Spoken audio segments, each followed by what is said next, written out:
Already, Alicia? We are recording and ready to go, sir. Great, thank you so much. Well, good evening. This is the March 9, 2023 study session for the Boulder City Council. My name is Bob Yates, and we all thank you for joining us this evening. We may have some folks who are watching the study session tonight that are not regular attendees at council meetings, so I'll explain that our regular meetings, which are the first and third Thursdays of the month, are led by our mayor, Aaron Brockett, and our study sessions are on the second and third Thursdays of the month. And for those, they're facilitated by a revolving line of the rest of City Council. So it falls to me tonight to facilitate this particular meeting.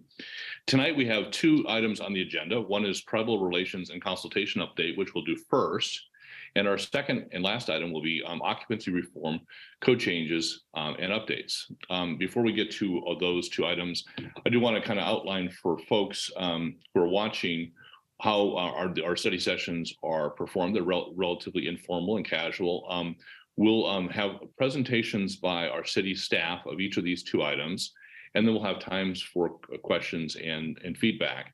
On each of these two items, the staff is actually built in a kind of a mid-presentation break, and so for questions. And so let's, council colleagues, let's give staff an opportunity to get to the first kind of half of their respective presentations.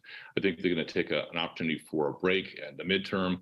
We can jump in with any questions we have at that point in time. Then they'll finish their presentations.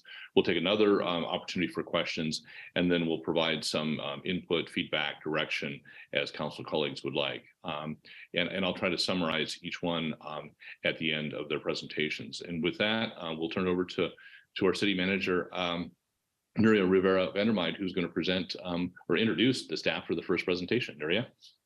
Thank you, Bob. And I'll keep my introductions on both items pretty short, but really just wanted to lift up and say how proud I am of a city that really leans into conversations with our tribal nation partners in the way that it does.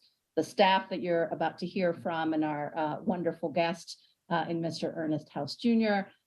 Really, I think, worked so hard, and I'm so awed by the thoughtfulness by which staff does this work with our tribal nation partners and acknowledges the fact that we are on land, frankly, that was not ours to begin with. And so with that, I will send this over to Assistant City Manager Pam Davis, who has been leading this effort from the City Manager's office. Pam? Good evening, Council, and thank you for having me. My name is Pam Davis. I serve as Assistant City Manager, and I use she, her pronouns. Tonight, we are really thrilled, as Nuria mentioned, to provide to you an update on our upcoming consultation with tribal nations, as well as additional engagement opportunities that we have with them and ongoing projects throughout the year. So I would ask our slideshow be pulled up and we will get started. Joined with me tonight in order of appearance, you will hear from our consultant, Ernest House Jr., from the Keystone Policy Center, Dan Burke, our Director of Open Space and Mountain Parks, along with his teammate, Katie Knapp. We also have Phil Yates from our Communications and Engagement Department. I'd also be remiss if I did not mention that this team is incredibly supported by members of our Equity Office, our City Attorney's Office, Housing and Human Services, and additional administrative staff from the City Manager's Office. It really does take elements of the entire city to support the relationships that we have. Next slide, please. Given our topic tonight, we felt it was absolutely appropriate to begin this presentation with our staff-developed land acknowledgement. And so I'm going to take some time to read what you see on the screen before we begin with our content. The City of Boulder acknowledges the city is on the ancestral homelands and unceded territory of Indigenous peoples who have traversed, lived in, and stewarded lands in the Boulder Valley since time immemorial. Those Indigenous nations include the Apache, Arapaho, Cheyenne, Comanche, Kiowa, Pawnee, Shoshone, Sioux, and Ute. We honor and respect the people of these nations and their ancestors. We also recognize that Indigenous knowledge, oral histories, and languages handed down through generations have shaped profound cultural and spiritual connections with Boulder area lands and ecosystems. connections that are sustained and celebrated to this day. The City of Boulder recognizes that those now living and working on these ancestral lands have a responsibility to acknowledge and address the past. We must not only acknowledge our past, but work to build a more just future. We are committed to taking action beyond these words. We pledge to use this land acknowledgement to help inspire education and reflection and initiate meaningful action to help support Indigenous nations, communities, and organizations. And the PowerPoint you see does have a link on it. You can read more about our Boulder staff land acknowledgement by searching that on our website. Next slide, please. Tonight, up first, we're going to welcome Ernest House Jr., who is with the Keystone Policy Center, to provide with you a general overview about the practice of tribal consultation and some history and connection with the Boulder Valley.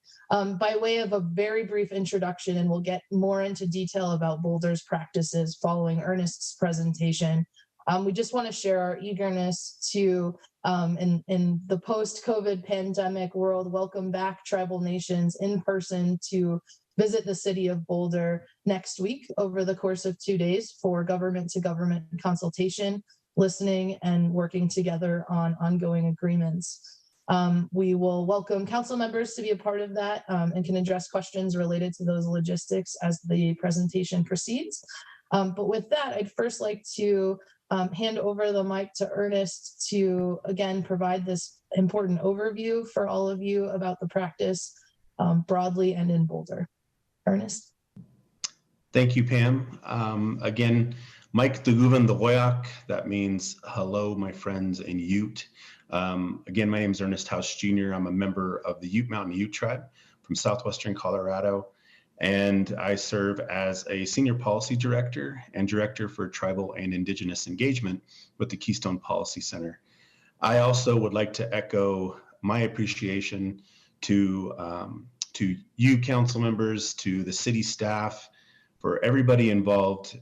My work and my involvement has gone back since 2019, but actually been involved with conversations with community of Boulder and the city going back to 2005 with Valmont Butte. And between that time and this time, I've just been, as an indigenous person, as a member of the Ute tribe, just very honored to see not just the progress, but the commitment that it has taken by a local government to not only be open to this conversation about tribal consultation and the importance, but the commitment that it takes to develop the longstanding relationships with tribal nations.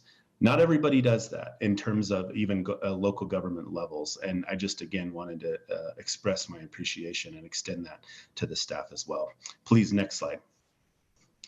So I'm going to talk a little bit about this, and you know, it's going to be, I apologize for some of the redundancy for some of the council members who've seen this before, but really for the new folks to be able to introduce you to tribal consultation and how it's being utilized and how it's being done. We also have a link at the bottom where you'll find a little bit more information about the work that I do at the Keystone Policy Center, and then also information about some of the slides that you'll see regarding tribal consultation. Next slide, please.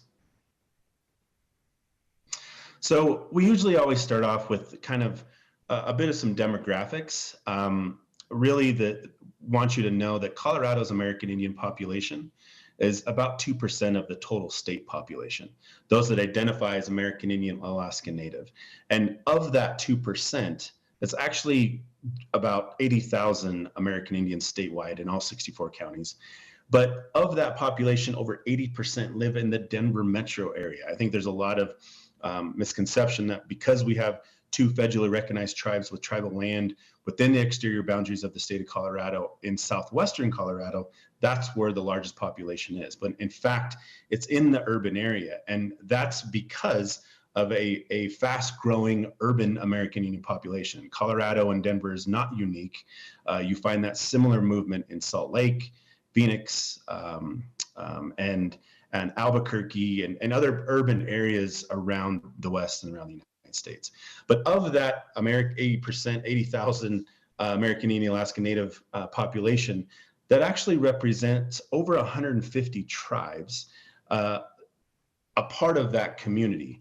And of that group, the Sioux nations, Lakota, Dakota, and Nakota, are the most represented, and Navajo nations are some of the fastest growing. Now, the reason for some of that is because the close proximity and how large these tribes are. Navajo Nation, over 250,000 members and landmass larger than New England. So we're very close in these areas, and especially with the Dakotas. Next slide, please. So oftentimes you'll hear the state refer to tribes with a legacy of occupation in Colorado. That list is the one right before you. These are 48 historic tribes that can tie and who continue to call what we call Colorado home. These are tribes that have provided a preponderance of evidence that have always been in what we call Colorado since time immemorial. And so this list actually was put together in 2007 when Colorado became the first state to create agreements with tribes that once called Colorado home that were forcibly removed over the last 150 years to other states. On this list, you have 19 pueblos in New Mexico. Some of these tribes are in Oklahoma, as far as way the Dakotas, Montana. So there's states surrounding Colorado, but treaties forcibly removed these. And so somebody made a mention of it a little bit ago about how the land that we stand on, this is what is so important with collaboration, co-management, conversation around land back. All that includes communication with these tribal nations. Next slide, please. So who are the Utes? I mean, I talked about this 48 historic tribes of Colorado, but I also mentioned that we have two federally recognized tribes, the Ute Mountain Ute tribe and Southern Ute tribe. The Utes are what Colorado continues to call the oldest continuous residents of the state of Colorado. If you ask archaeologists and anthropologists, will tell you that we've been in what we call Colorado for the last 10 to 12,000 years. If you ask my elders, they'll tell you we've been here since time immemorial. But really there are really 7 bands of Utes historically that have consolidated to make up 3 tribes today. And those 7 bands are the names you see at the top here. You may recognize them as forest management areas, or sometimes there might be signage of Weemanooch Wilderness. They derived from Ute names, which have consolidated to make up the 3 tribes today. The Ute Mountain Ute tribe, which is my tribe that I'm a member of, is in Toyoak, Colorado, south of Cortez. It's the Weemanooch Band. The Southern Indian tribe is located in Ignacio, Colorado, near Durango, Colorado, the Mowach and Capote Band. And then the Ute Indian tribe, which is located in Fort Duchesne, Utah, make up the other 4 bands. Next slide, please. So it's important to talk about just with the Utes. I mean, you can have this same conversation with 48 historic tribes, but we're just looking at the Ute tribes here. And Utes were known for our, where we always moved with the game, very nomadic. And a lot of our trail systems are now highways across the state of Colorado, Colorado Trail. And so it's really important that, we still have hunting blinds still standing in Rocky Mountain National Park. Garden of the Gods had its last Ute celebration or Ute ceremony in the early 1900s.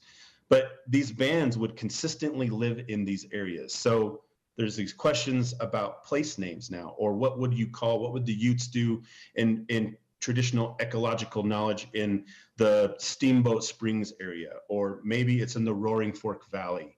Those are a lot of the questions that land managers are having right now. And it's actually ties to the conversation that Parks and Rec has been doing. And through this collaboration, that's why it's important to know who you're talking to, because if you automatically talk to the Weemanooch Band, they may have said, well, we actually weren't in that area. You need to be talking to the Yampa or the Grand River Band. And that kind of conversation, unfortunately, is not easily available or readily available in history books. And that's part of the process of trying to build that collaboration. Next slide, please. So here we have just the state of Colorado. The green dots are just highlighting some areas that we may know as place markers. Next slide. And as we look at this progression, this was the first Ute reservation established in 1868 on the western slope. Next slide, please. Then you can start to see portions of that land removed. This is the San Juans. The San Juan portion was, the treaty was changed to make way for mining in the San Juans. That represents over 400 miles of tunnels in areas like Silverton, Ouray, Telluride, and so on. Next slide, please. By the 1880s, this is the Ute Strip. The Northern Utes were forcibly removed to then what is now the state of Utah, and the other 3 remaining bands were forcibly removed to the southwestern part of the state. And then the next slide, please. This is currently the makeup of both the Ute Mountain Ute Tribe and Southern Ute Tribe land base in southwestern Colorado. There's actually an extension of the Ute Mountain Ute Tribe is in 3 states, Colorado, Utah, and New Mexico, and the Southern Ute Indian Tribe is solely located within the state of Colorado. What I want to portray here is the importance of just looking at one of the tribes of the 48 with historical connection and land into Colorado. For tribes, we've been here since time immemorial, and let's just say for timeline's sake, let's just look at a 10,000 year timeline or 12,000 year timeline. That's how long we've been hiking through these areas. We've been holding ceremonies in all parts of the state of Colorado, but it took just this 40 years to completely be removed from those locations. And so I think when we talk about tribal consultation, the opportunity to bridge that and to return back to these places we have not been, that's why it's so important, because 150 years is just it's a new set time. That's a very short amount of time when you're talking about 10,000, 12,000 time immemorial timeline. Next slide, please. So what is consultation? Well, tribal consultation is the open and mutual exchange of information integral to effective collaboration, participation, informed decision-making with the ultimate goal of reaching consensus on issues. It's going to be redundant in some of these slides, so I'll make sure and jump over that. But really it entails that development of a relationship based on trust, where trust doesn't exist, right? We have to start building that up, and to understand and consider any effects that undertaking may have on both parties. It's usually a convention originating from the trust responsibility the United States has to tribal nations. Tribal consultation is a process that enables tribal communities and other entities and systems to advance that well-being of tribal communities. And then the last element is essentially, really to have meaningful consultation includes consensus-based decision-making, mutual respect, understanding between parties, and an iterative process that sustains progress towards group goals. Now, this is all this process and thing that we can put in here as would be, you know, what we'd be doing in a training like this or another setting.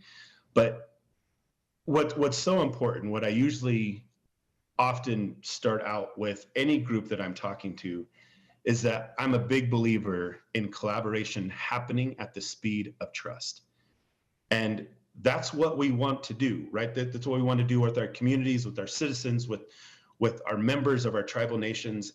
And when we talk about building that trust, that's why we have to go back and learn that history, be educated on that history, and move forward.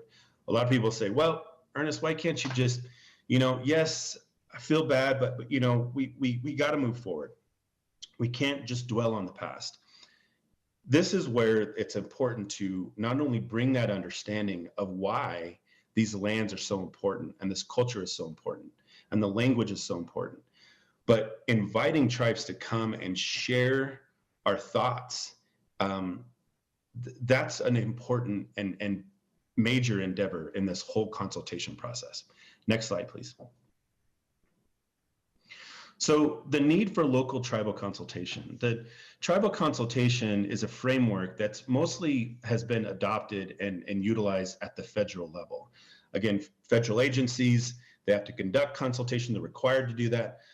State agencies are required to do that. In Colorado, I was when I was part of the state, we created that agreement in 2012 to require the state agencies to do that and start building this process. But local tribal consultation is something that is a bit newer. It's not as required or leaned upon like at state and federal levels. Primarily there's funding issues, primarily there's others coordinating. There's a lot of things that weren't there. But what I have seen the city of Boulder do since 2019 and the tough conversations even back in Bald Mountain Butte in 2005 was this effective process of opening your eyes, listening, opening your ears and listening to tribal concerns, and then creating agreements, MOUs, MOAs, IGAs to start to address some of these concerns. I don't know of other local governments in the state that have had this kind of conversation, but not as on an annual basis like the city of Boulder has had, and especially with the agreement with over 14 tribes that you'll see next week. That'll be coming to Denver. But these are some of the points and the need for local tribal consultation that we've seen is a mutual benefit to the community. So when people just look out and go and hiking around a creek or a trail system and they see a new sign, and that sign has maybe a QR code that you could scan, and it talks about the tribes that utilize that area, that creek, that same creek that you're walking, or you're sharing a meal, or you're sitting down to take a break and watch the wildlife, you can learn about that history. That's the connection that we're also looking. So that's the mutual benefit to continue moving this forward, along with these other points that I put here that you can follow along with. Next slide, please. So tribal sovereignty is very important. And so when a government like at the city or county or state reaches out to request for a tribal consultation, it automatically triggers this government to government relationship, something that has been recognized in the United States Constitution. It's been confirmed through treaties, statutes, executive orders, and so forth. And so that's why recognizing that tribal sovereignty is so important and continuing that consultation effort and format to ensure that the tribal voice is at the table. Next slide, please. And there's also a big thing that you're probably going to hear around meaningful consultation. Well, if you just bring people to the table, is it really meaningful? Are you really actually getting down to addressing the concerns? That's really creating that framework, and that's by design why there are many different interpretations of consultation. These are a couple of those of open mutual exchange of information. I think sometimes people ask me, well, is an effective consultation how many memorandums of agreement or memorandums of understanding or intergovernmental agreements that you can create? Should that dictate, should that be the litmus test on an effective consultation? Not necessarily. And oftentimes not everybody's going to walk away from a consultation receiving everything that they want. It's the type of process that you bring people to the table to start working through those scenarios. These MOAs, these IGAs, these agreements, I personally believe they're still an extension of a treaty that was maybe signed years ago. They're updated with current and our conversations that we have right now. Next slide, please. And the last two slides, I just want to make sure and say that here are some of the pictures that we've shared previously of the in-person consultations we've had. Now, again, when I give kudos to the staff and the team for leaning in and committing to this, since 2019, we've also seen a pandemic. The flexibility by the staff and the team to be able to continue to hold these consultations moving forward. A lot of folks have been, well, you know what, let's go ahead and put a pause. Let's make sure, it's the commitment that does it. That land acknowledgement that Pam read is just worthless words unless you lean in and you commit to this process. And that's what I've seen personally. That's what you'll hear in the tribal consultation next week. And don't take my word for it. You ask the tribal representatives and the folks that you talk to next week that come, what would you like to see from them? You're going to hear that they look at this, at the city of Boulder and this process as an example for other governments to take and to look into. Next slide, please. Doyak, that means thank you in Ute. Thank you for this opportunity. Thank you for your time. I know how busy you are and the multitude of things that you have on your plate this evening and for the rest of the week and the days, and just really appreciate this opportunity to ask, answer any questions that you may have. Ernest, Doyak to you as well. Thank you so much for that outstanding orientation and presentation. Every time we hear it, we learn more, and thank you so much for being our guide as we go down through this journey. Council colleagues, we're going to take a break here, and after that comprehensive presentation by Ernest, give council members an opportunity to ask Ernest or our staff any questions they have. There's a second half to the presentation, which we'll get to in a second. We'll drill into the specifics of the consultation that we'll have next week. But any questions for Ernest or our staff about that background that Ernest so eloquently just provided?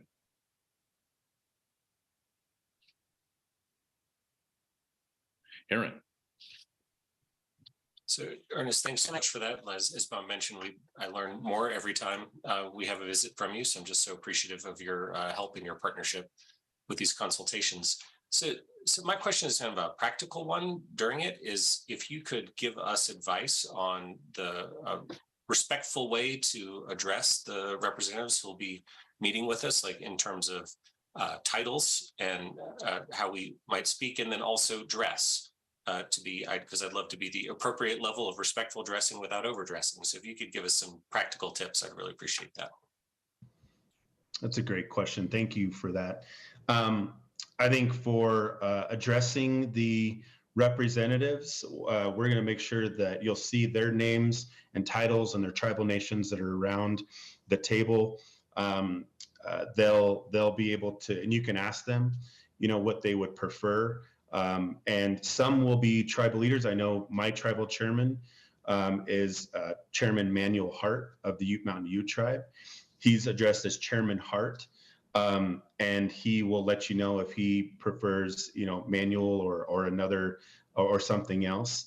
The other thing to keep in mind is that we'll also make sure to have those name tags and be specific, because we have council members that are elected, chairmen who are seen as like governors, with presidents of tribal nations, I mentioned governors, presidents, chairmen, and so forth. So it can get a little confusing. So that's why we want to make sure and have those type of name tags so that you know who you'll be talking to and which tribal nation that they'll be representing.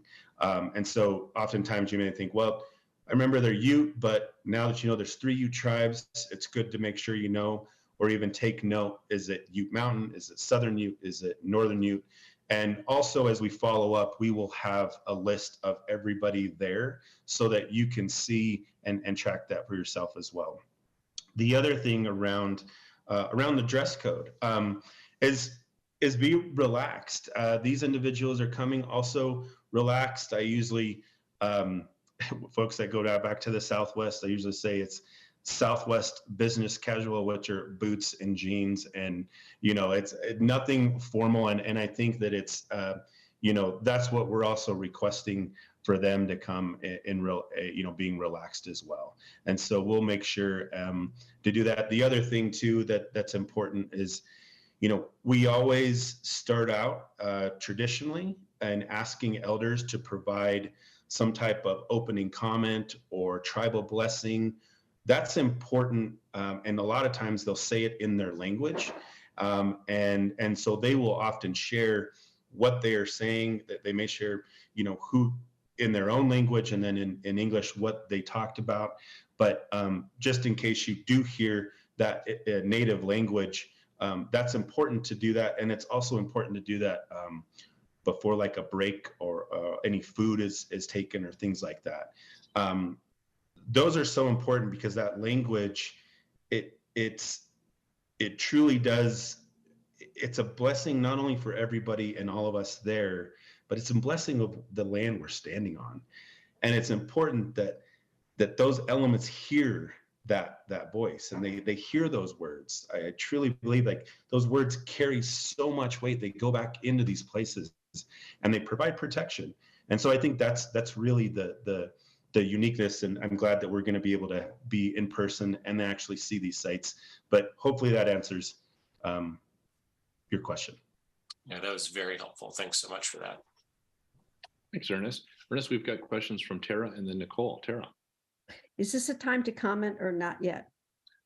I think that's fine. This is an informational session, so I think you can provide either questions or comments, Tara. Okay, Ernest, I'm unfortunately out of town next week, and I feel so terrible that I will be missing this, but I just wanted to give you my love and just how wonderful this presentation is and the great work that you're doing. Thank you very much. I do appreciate that. And I hope that there'll be an opportunity that we can follow up with you around with the discussion, obviously, and kind of what the next steps are from next week. Thanks, Tara. Nicole, what do you have for Ernest? Thank you. I just have a question. I was wondering if you could just expand a little bit more on the relationship between the land and the first peoples of this land. I think the more that I learn about kind of my white culture and indigenous cultures, white culture has a very extractive relationship with the land, whereas indigenous cultures, it really is this very interconnected spiritual kind of connection as I'm starting to understand it. And you know, for me, that relationship and understanding the relationship as well as the pain of having taken people from this land that is so interconnected is really starting to inform some of my thinking about this and just the way to enter into relationships. And you know, if this feels like an appropriate place for it, an appropriate question, I would appreciate some of your thoughts there to help us understand more. Thank you very much for the question. It's a very important one, and it's one that I hope that next week you can also ask the tribal representatives to also elaborate on and provide their comments, because I can only speak obviously on my own behalf. And what I've in even talking with our tribal elders, the connection with land is just so important. And I think right now we're seeing the conversation around place names around Colorado, mountain peaks, valleys, things like that. And oftentimes folks will just kind of push us aside. We'll say, well, you know, that's really not important. In the whole scheme of things, it's really not important. What's really in a name? What's really in a place? And it's almost, for at least for you also, I know that for many indigenous tribes, and I can only think about comparing it to our Ute culture, we don't have a name for it in Ute. It's so strong, and I almost relate it to. That's why I feel like when you go to do a hike at Garden of the Gods, that you're connected, that you have a stronger feeling there. If you're on Flagstaff Mountain and you're overlooking the valley and it's mesmerizing to you, or if you're going back into any of the hikes that people are drawn to this. This is why I feel like it's we breathe better, we feel better. It's a human connection, and I think that for so many indigenous cultures that we've that's how we've relied on this. And so the fact that we're dealing with major issues like drought and climate change, that's why it's so important to have the indigenous voice at the table, even if they've been removed to Oklahoma or Montana or the Dakotas. Their knowledge is still there. They're still connected to that place. And I feel like through these conversations around the Sand Creek Massacre, through history, through the connection of, you know, Fort Chambers or Valmont Butte or the early establishment of Boulder, whatever it might be, or any other community on the Front Range, it's important to make space for that history and that recognition. And I think it's up to the tribes to feel like they're in a place if they want to share it. The reason why I feel like consultations are also important is that it gives tribal nations and representatives an opportunity to share with you what that means to them. And oftentimes that's been something that people have taken and put in books. They've removed it from, it's out of our control. And I feel like that's that's been a lot of times very, very harmful. And so I think now that we're talking around conservation, wildfire management, all these areas have a place for Indigenous knowledge that will be able to help address some of these concerns, or if anything at all, give you another lens to look at the issues that you face as decision makers in your position. And I think hearing that from them, they'll be able to share even more of what I can just limited share with you this evening. Thank you so much. Ernest, I have a question for you. I was struck by your observation that these relationships build at the speed of trust. And you've been our guide for so many years. And as we've had these tribal consultations and as these relationships have built and developed and evolved, can you maybe share with us from your vantage point what you have seen in these consultations between these tribal nations and the city of Boulder over the last few years? What evolution has developed? That's a great question. And I think what I've seen is, what could potentially be, well, what started as the People's Crossing, that conversation alone, what should a renaming of a park look like? And to hear the tribal representatives talk about different ideas and collaborate with staff, but then also take into consideration, it's not about us as Native people. It's about us collectively. It's about the baby being born and having the opportunity to go and visit these places and experience the same experience that we're doing. So I think that's just an example of the tribe sharing, well, it actually shouldn't be, maybe it should be Ute, maybe it should be Comanche, Kiowa, Cheyenne, but instead of that, we're going to call it the people, because we're all included, including you, including the settlers, people who moved here because they love this place. They have a connection with this place. And I think that type of openness, that type of collaboration only starts coming when you build that trust, when they feel like they can actually come into this process, provide a comment, and it's going to be taken seriously. And what that also transcends into is stronger education and information to the general public. The hiking signs, the information, that history is also being able to be passed along. Many of these tribes have their own curriculum. I mean, we have many of our own languages, and that also can be shared as well. So I've seen the openness by the tribal representatives because they felt comfortable in a place where they can share something and it's going to be taken seriously. And it's not going to be, oh, okay, a check the box process. We did this, let's move on. Because to be honest with you, that's how we got into this process in the first place, is that these agreements had lapsed and not paid attention to. And that requires that commitment. Now every step of this process, and the tribes have been able to see that, and they too have committed. And you have to look at it on their side as well. Oftentimes these cultural affairs offices at tribes, they're understaffed. They're being called in all directions. I mean, especially for tribes in states surrounding Colorado, they've often been surprised, like, wow, Colorado's really wanting our engagement and guidance in this, and we can see our fingerprint on this process. Well, thank you so much, Ernest. I don't see any other questions, so maybe it'd be a good time to turn it back to staff for the second half of our presentation. And I think we're going to see a bit of a preview of what we're going to be engaged in next week with these tribal nations. Great, thank you, Councilmember Yates. And I will pick the presentation back up and then introduce some of our staff team as well.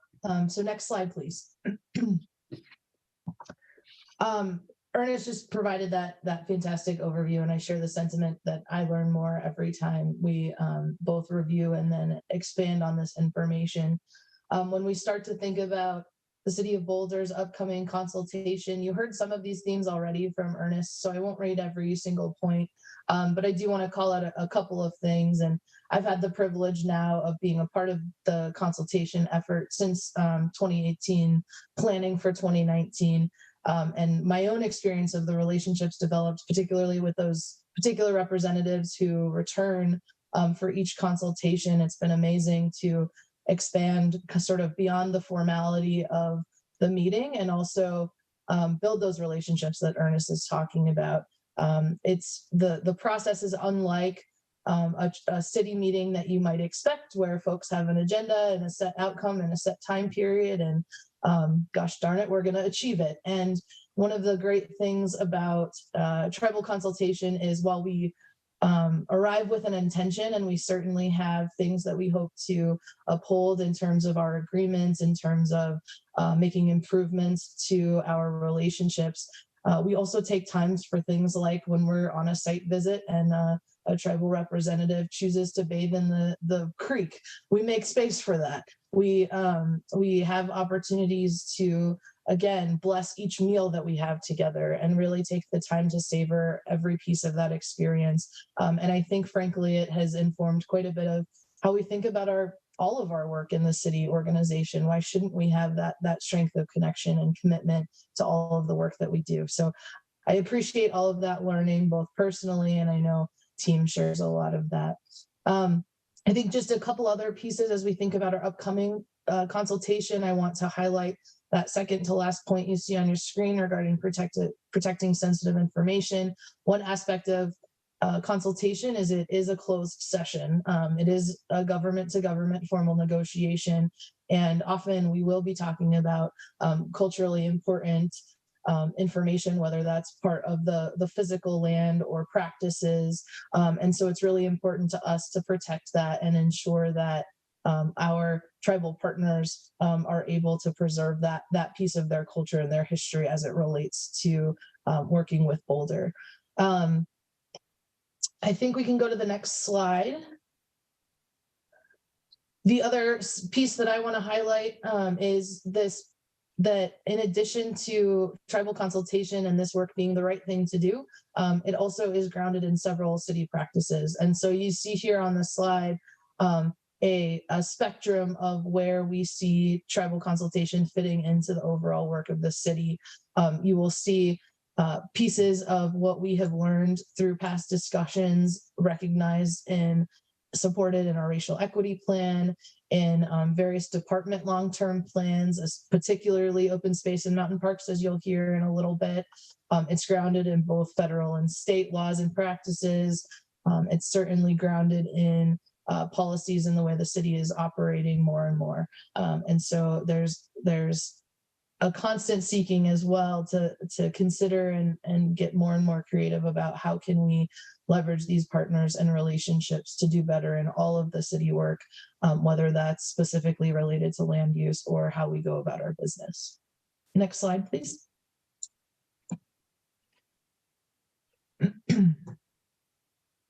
So our final slide I want to share is, while we are emphasizing certainly our formal consultation, because it is happening next week, we are engaged with our tribal nation partners throughout the year, and not every piece of that is coming before council.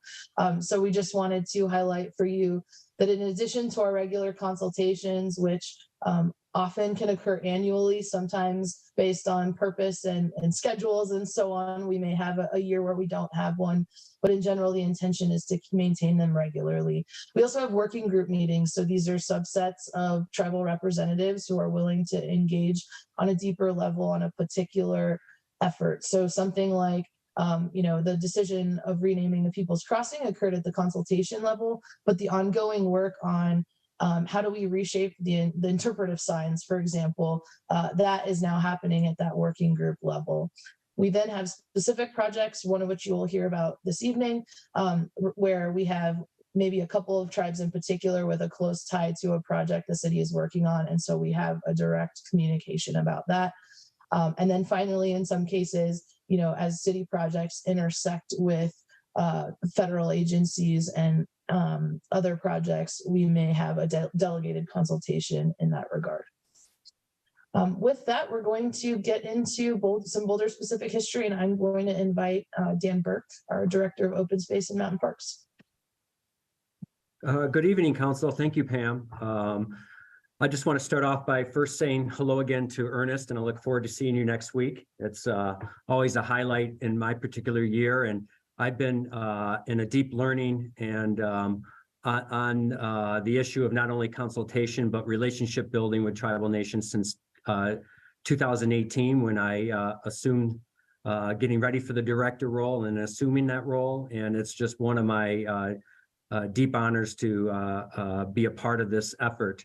I think the other side benefit before I continue the conversation, we can go to the next slide, is it also brings, this effort brings across together staff from across many different departments: city attorney's office, city manager's office, open space, HHS. So it's just been great to form relationships amongst our staff around all of this, all these efforts and these projects. We can go to the next slide. So when did formal consultation between the city and tribal nations begin? It will actually began in the late 1990s. The federal government was consulting around the NIST building out in Broadway and South Boulder.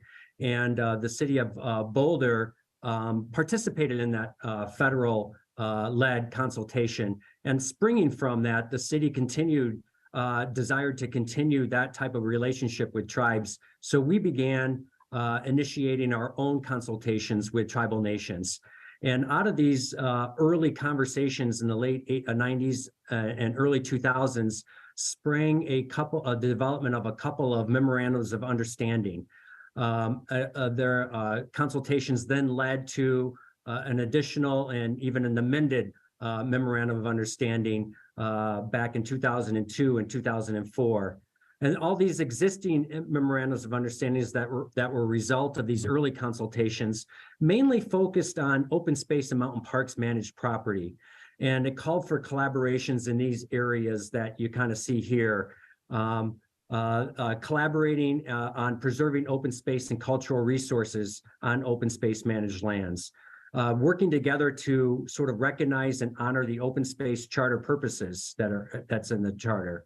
Providing opportunities for ceremonial practices on city open space. How and when do we notify tribes if we inadvertently discover human remains or cultural resources that are discovered on open space lands? And then it laid the framework for trying to establish yearly consultations when financially feasible. We can go to the next slide then. So we had regular consultations, and then there was a pause. And what gave rise to this new era of consultation is really the 2016 Indigenous Peoples Day resolution that was adopted by the city. And there was a particular clause in that resolution that stated that city staff shall seek tribal nation input into the renaming of Settlers Park. So we took advantage of that stipulation in the resolution to resurrect consultation. And as Ernest alluded to, and Pam, in 2019, we held a face-to-face consultation in which I believe over a dozen tribal nations were represented and came to the city of Boulder for a few days. And that sort of dawned a new era, if you will, of consultations that have since ensued. So what happened then is we had a pause in 2020 due to COVID, but we resurrected consultation in 2021 and 2022. And although they were virtual, so this will be our first in-person coming up. And what we're focusing on in this new era of consultation is several different sort of initiatives. And one is to consolidate and update those memorandums of understanding that were entered into the late 90s and early 2000s. So we've been really at 4 years of work on trying to determine what is the best path forward for consolidating and bringing those up to date. And obviously the renaming of Settlers Park was another major focus, but in and of itself, I think the greatest goal was to build understanding and to build relationships amongst city staff and tribal representatives. So we can go to the next slide. So coming up next week, 2 days, Wednesday and Thursday, we're going to continue our conversation on Memorandum of Understanding. And again, trying to consolidate and update. We're going to have some new faces at the table. These could be newly elected tribal leaders, and representatives that maybe haven't had years of experience interacting with city staff. So that will be a chance to bring everybody up to date again. But we're actually going to also participate in several field trips. This was a desire of tribal representatives. They would like to get to know more intimately, especially city open space lands.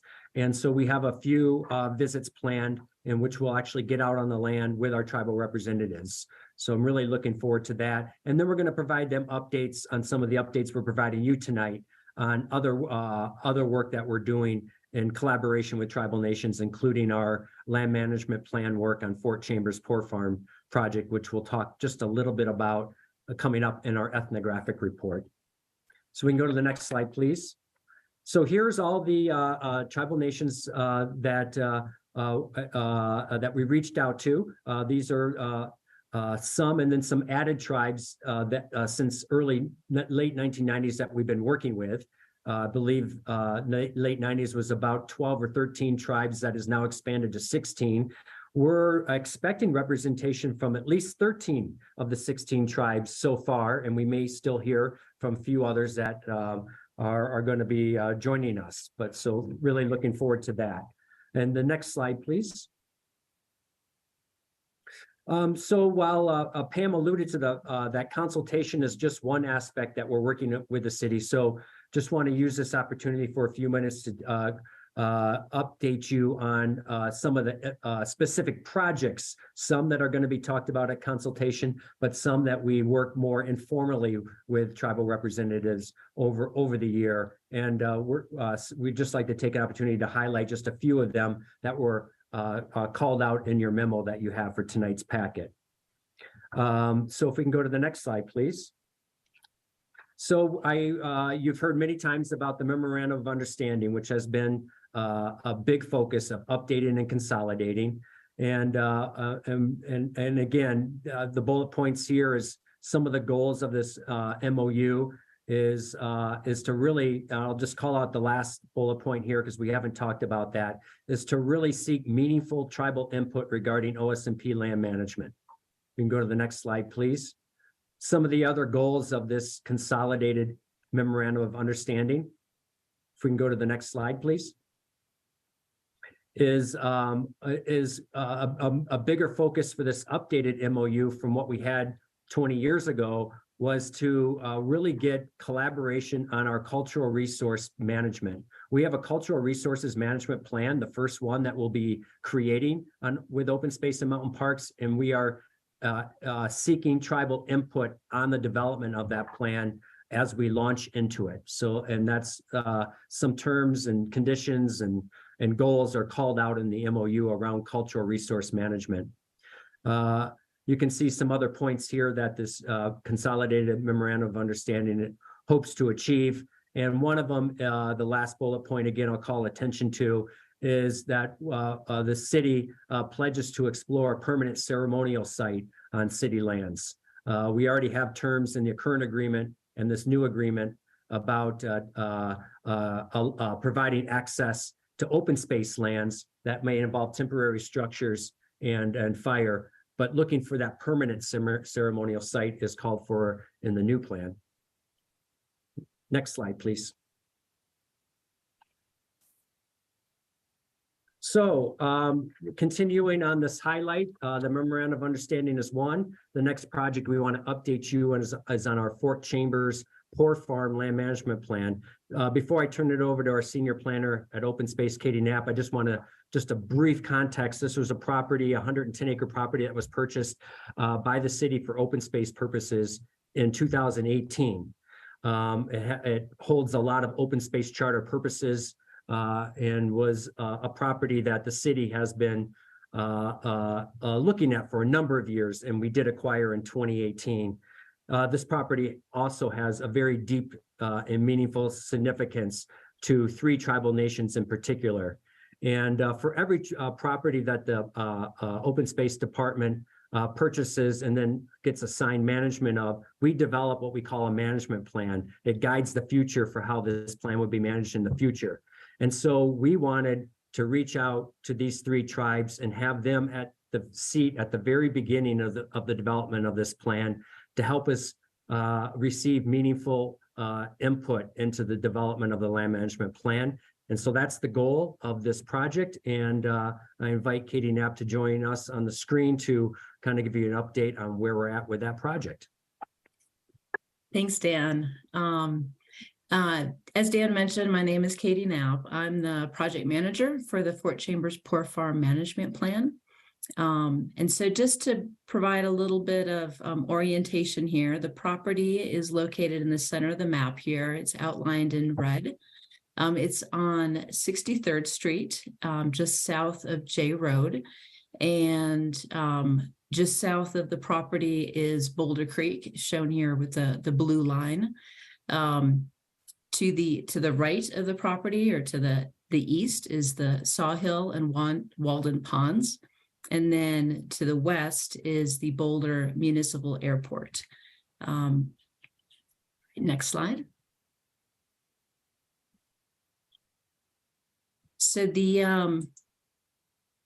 we're very fortunate that we're working with the Arapaho and Cheyenne representatives on this project. We're working specifically with these tribes because the property does have a direct connection with the Sand Creek Massacre. The property is the presumed site of Fort Chambers, and this is a location where Boulder area men had assembled and trained in 1864 prior to participating in the atrocities at Sand Creek. Company D had trained here. They also had attacked a Cheyenne camp near Sterling, Colorado. We have assembled information about the property, its resources, its history, and we just recently developed an inventory report to share this information and to have it help inform the site planning process. The report is now available on the project website. It's kind of a graphic interactive platform. So it's something that we hope you will take a look at, click through, and learn some more information about the property. It's a nice resource. Next slide. So the tribal nation representatives that we're working with are helping to provide input, and this will help guide the long-term management of the property. As part of the process, we are also working with the tribes to understand their desired long-term relationship with the property. And with their help, we'd like to understand how best to interpret the property so that community members can learn about the history of Fort Chambers and Boulder's role in the Sand Creek Massacre. This includes reinterpreting an existing historic marker that's on the site. There's currently a stone marker that's near the road at 63rd Street there. And we will also identify opportunities to develop appropriate interpretive materials and programs that'll integrate the broader Indigenous history into Boulder's history, coordinating with the planned ethnographic report efforts that Phil will be speaking with you about as well. All right, next slide. So the overall planning process has 4 main phases, with the first phase really setting the foundation for the process. This includes developing the new inventory report I just mentioned, as well as a project-specific memorandum of understanding that outlines our coordination efforts with the tribes. Phase 2 is where we'll explore opportunities for the site and develop some different site plan alternatives. So we're currently just starting this phase. In phase 3, we'll be evaluating the different alternatives with the help from our tribal representatives. We'll then develop a preferred alternative, and that's something that we'll be bringing to the Open Space Board of Trustees and the community to get some feedback. Then the final plan will be developed in phase 4, where we'll make some revisions based on community and board feedback. This process includes an anticipated timeline, but just want to note that this is subject to change. We have built in time for coordination, but we do recognize that tribal partners have many different projects that they're working on, and so we may need to make some adjustments. I just wanted to highlight that as well. Next slide. So our immediate next steps include working with tribal representatives to finalize that project-specific memorandum of understanding to outline our collaboration efforts on the project. And this is separate from the citywide MOU that you've been hearing quite a bit about. We're also starting to highlight opportunities and develop site management plan alternatives for tribal input. We've heard from the tribes that they're interested in having us develop some different alternatives that they can then look at and react to and give us some feedback on. We anticipate providing an update later on after we've been able to work with the tribes on those efforts. And we'll be continuing conversations with our tribal partners. And we look forward to strengthening those relationships, listening, and learning more. We're integrating, the knowledge that we're learning on this project. We'll be coordinating with the ethnographic report and the information we're going to learn from that as well. So Phil can tell you a little bit more about that effort. All right, next slide. Yeah, excuse me. So yeah, good evening, council members. My name is Philip Yates. I'm a senior communications program manager with the communications department, working with open space. And I just want to extend my deep appreciation to Ernest House over the last 5 years. I've just had the opportunity to learn so much from him, and I just want to extend my deep appreciation. And so as a part of a lot of the work that has happened as a part of consultation is a direct result of the 2019 and 2021 consultation was how do we take the People's Crossing and then go further with education and interpretation, not only for that area, but probably for the broader Boulder Valley. And so as a part of the 2021 consultation, we actually set the context for working group meetings. And as a part of 5 working group meetings since October of 2021, we were able to work and develop and co-develop an ethnographic report that took time to learn about from tribal representatives, provide context, and then actually come to an agreement that we have the opportunity to work together on such a project. But what do we seek to do? We want to develop educational information with the support of tribal representatives. So one place that we do know and where we're operating from is that Boulder's history is dominated by American European perspectives and fails to adequately include Indigenous perspectives. A large part of our history is based on some of the histories from 1880 that are just not pleasant to read and need to be considered in the context of where we are now. And so working together with tribal representatives over several months, we were able to come together on an ethnographic education report that we're seeking that will be informed by in-person interviews with tribal representatives to again communicate stories they want to share and to help them communicate their cultural, spiritual, and historical connections to the Boulder Valley. And one key goal of this is to really set the context and framework for collaboration on future education and interpretive materials, but also to go a little deeper and to learn what's meaningful engagement look like. What are the types and places of areas that are important to tribal representatives? So we'll have a lot to learn through this process. And as a part of the steps that took to get to this place is that as a part of a meeting we had recently, we did receive permission from tribal representatives to release a final report pending their approval in early 2026. People might ask, well, why is that taking so long? Well, it's important. We have to do a lot of preliminary research, set the context with preliminary interviews, conduct the interviews when it's appropriate and necessary with tribal representatives. There's review processes, and so we want to make sure that we're going through this appropriately with the sensitive connection and thoughtfulness that such a project requires. Next slide.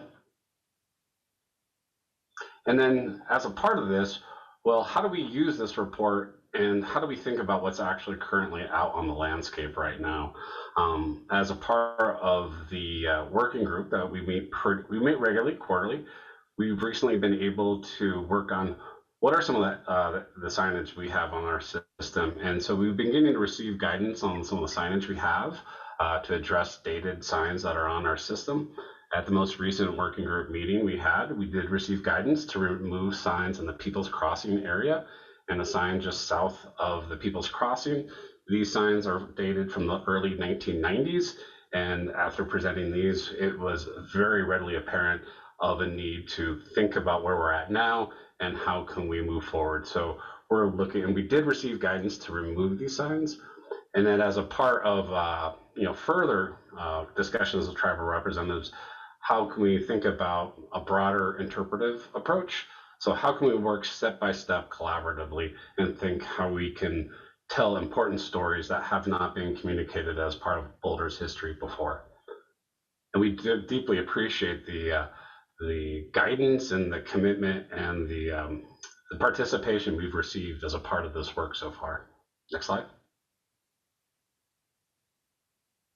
And as a part of the renaming in 2021, we did want to come back to the tribal nations and get guidance on the Settlers Park inscription that you see here. This is a underpass that connects Eben G. Fine Park with the People's Crossing. And so just recently, we did receive guidance to remove it and to replace it with the People's Crossing name, and that we've begun initial efforts to replace the inscription. It will take time, and it will require approval from CDOT. But this is just another step in the process of just collaboration in regards to education, interpretation, and ongoing work collaboration with the tribal nations. Next slide. And that's it, kind of a broad overview of all the projects. And we certainly as staff want to take the time to thank you all to listen. Want to thank Ernest House. And now it's time for questions. These are just some wonderful pictures actually that have come from the past. The one on the left is from a virtual consultation, like Dan and others had said, that came during COVID that we had to readjust. And then the picture from on the right is from the 2019 consultation. So looking forward to additional conversations coming up, but definitely want to open the floor now for questions. Well, thank you. Thank you, Philip and Katie and Dan and Pam for that preview of what we're going to engage in next week and for the next several months.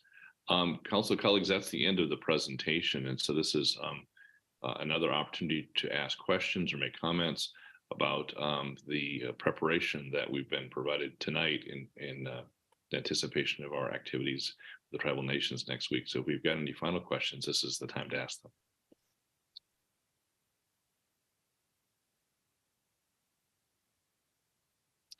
Looks like Nicole has a question. Well, I heard you say comments in there too, Bob. So I've got Absolutely. a comment. Please do. If we want to do questions first, I can hold off. Do comments or questions. Let's do it either way. Okay, then just a comment, no questions. I just wanted to say thank you to Ernest, Pam, Dan, Katie, and Phil. I really appreciate this work so much, that we're continuing to build these relationships, that we are learning the stories of this land, and that we're starting the many generations of work that it's going to take to repair some of the harm that we've done and continue to do. So just so appreciate that. Thank you to everyone. And I also just wanted to acknowledge and thank Nikhil Mankekar for all of his extra work in helping establish these consultations and the process over several years. We saw him in one of the photos from Ernest's presentation. So I just wanted to give him a shout out. His personal commitment to helping us build these sustainable relationships and really create this trust between staff and stakeholders and the tribal representatives is a really big part of why we get to be an example for other cities. And just wanted to call out what a valuable resource he is on that topic. So thank you again to everybody who's been involved. This is just such a gift for the community. Thank you, Nicole. Junie. Thank you, Bob. I appreciate it. And I just wanted to echo Nicole's sentiment. Thank you for the great presentation. And I'm humbled. I participated before in the prior consultations. I hope that I'll be able to make it next week, but nonetheless, I just think it's great. And I think, again, we have to forge these relationships because they are important. And it's about looking to the future as well. We know the past, but we have an opportunity to create a better future with these relationships. So thank you for this presentation. And thank you, Bob, for facilitating. Thank you, Junie. Any other questions or comments from council? Junie said a word that I think was exactly right. Aaron and I had the privilege of being in person with these tribal leaders in 2019, and I will say that come away from it very humbled. It's a very touching and emotional experience. It's something that you really feel, and Aaron, maybe you can comment on this as well, but you walk away recognizing that this was someone else's land, and we're the stewards right now of that, and working together, collaborate together to figure out how we honor the various cultures that have been on this land. Aaron, do you have a reflection? I know it was many years ago that we met face to face, but I know that you were very actively involved as well. Yeah, thanks for asking, Bob. No, the experience is very powerful. I mean, I'm so glad that we've been doing the consultations over the last few years, and well, it's been good to do them virtual, and we've accomplished some important work that way. The meeting people in person and doing so on the lands that they have the ancestral and deep time immemorial connections to is incredibly powerful.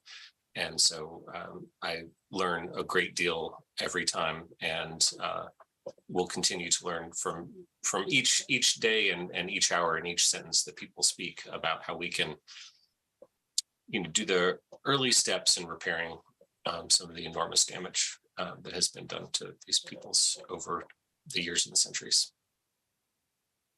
Thanks, Aaron. Any other final comments or questions before we get ready to move into our consultations next week?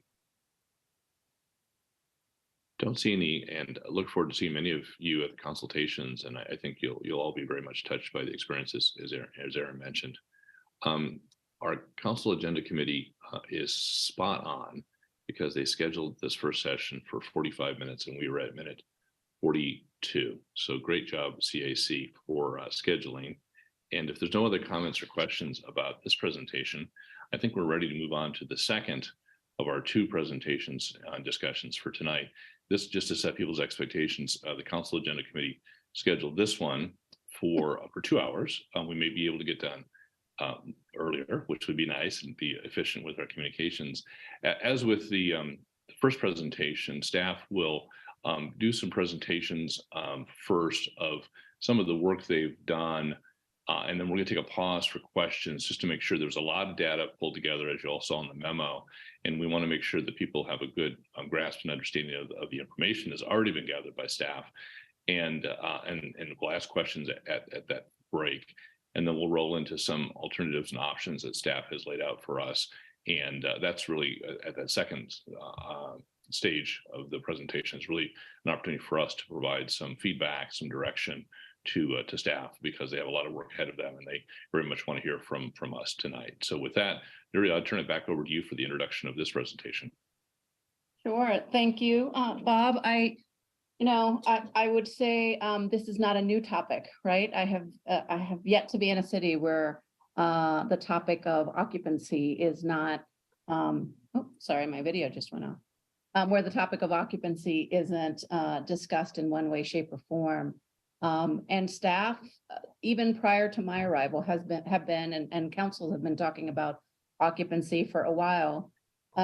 We were here last fall in November with our PNDS team, and I'll be sending it to Brad here shortly to talk about what does this look like on the work plan. This is one of your council priorities if we have moved forward, and the commitment to come back to really share out. We're in that shared learning space of what are other cities doing and what could be the right model for us? What more do you want us to take a look at? And so that's where staff is at the moment. And with that, I will pass it on to our PNDS director, Brad Mueller.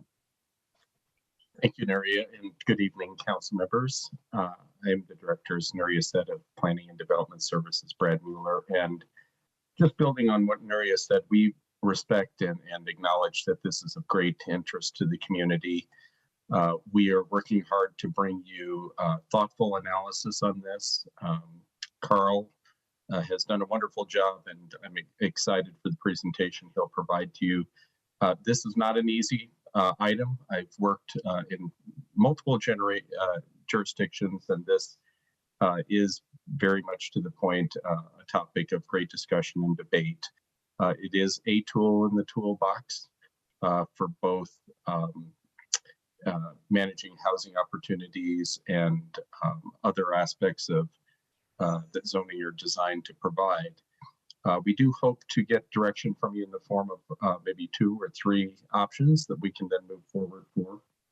And while we wanted to give you a meaningful number of items to chew on this evening, the reality is that there could be 20 or 30 iterations of things.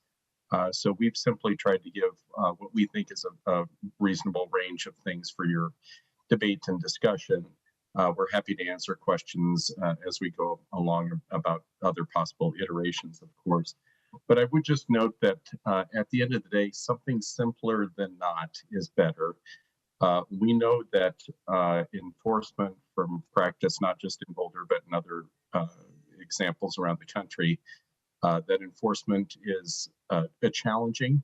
Most people do want to follow laws, but it also means that they have to be able to understand them. So to the degree that the regulations are somewhat intuitive to people, that's always helpful in that regard.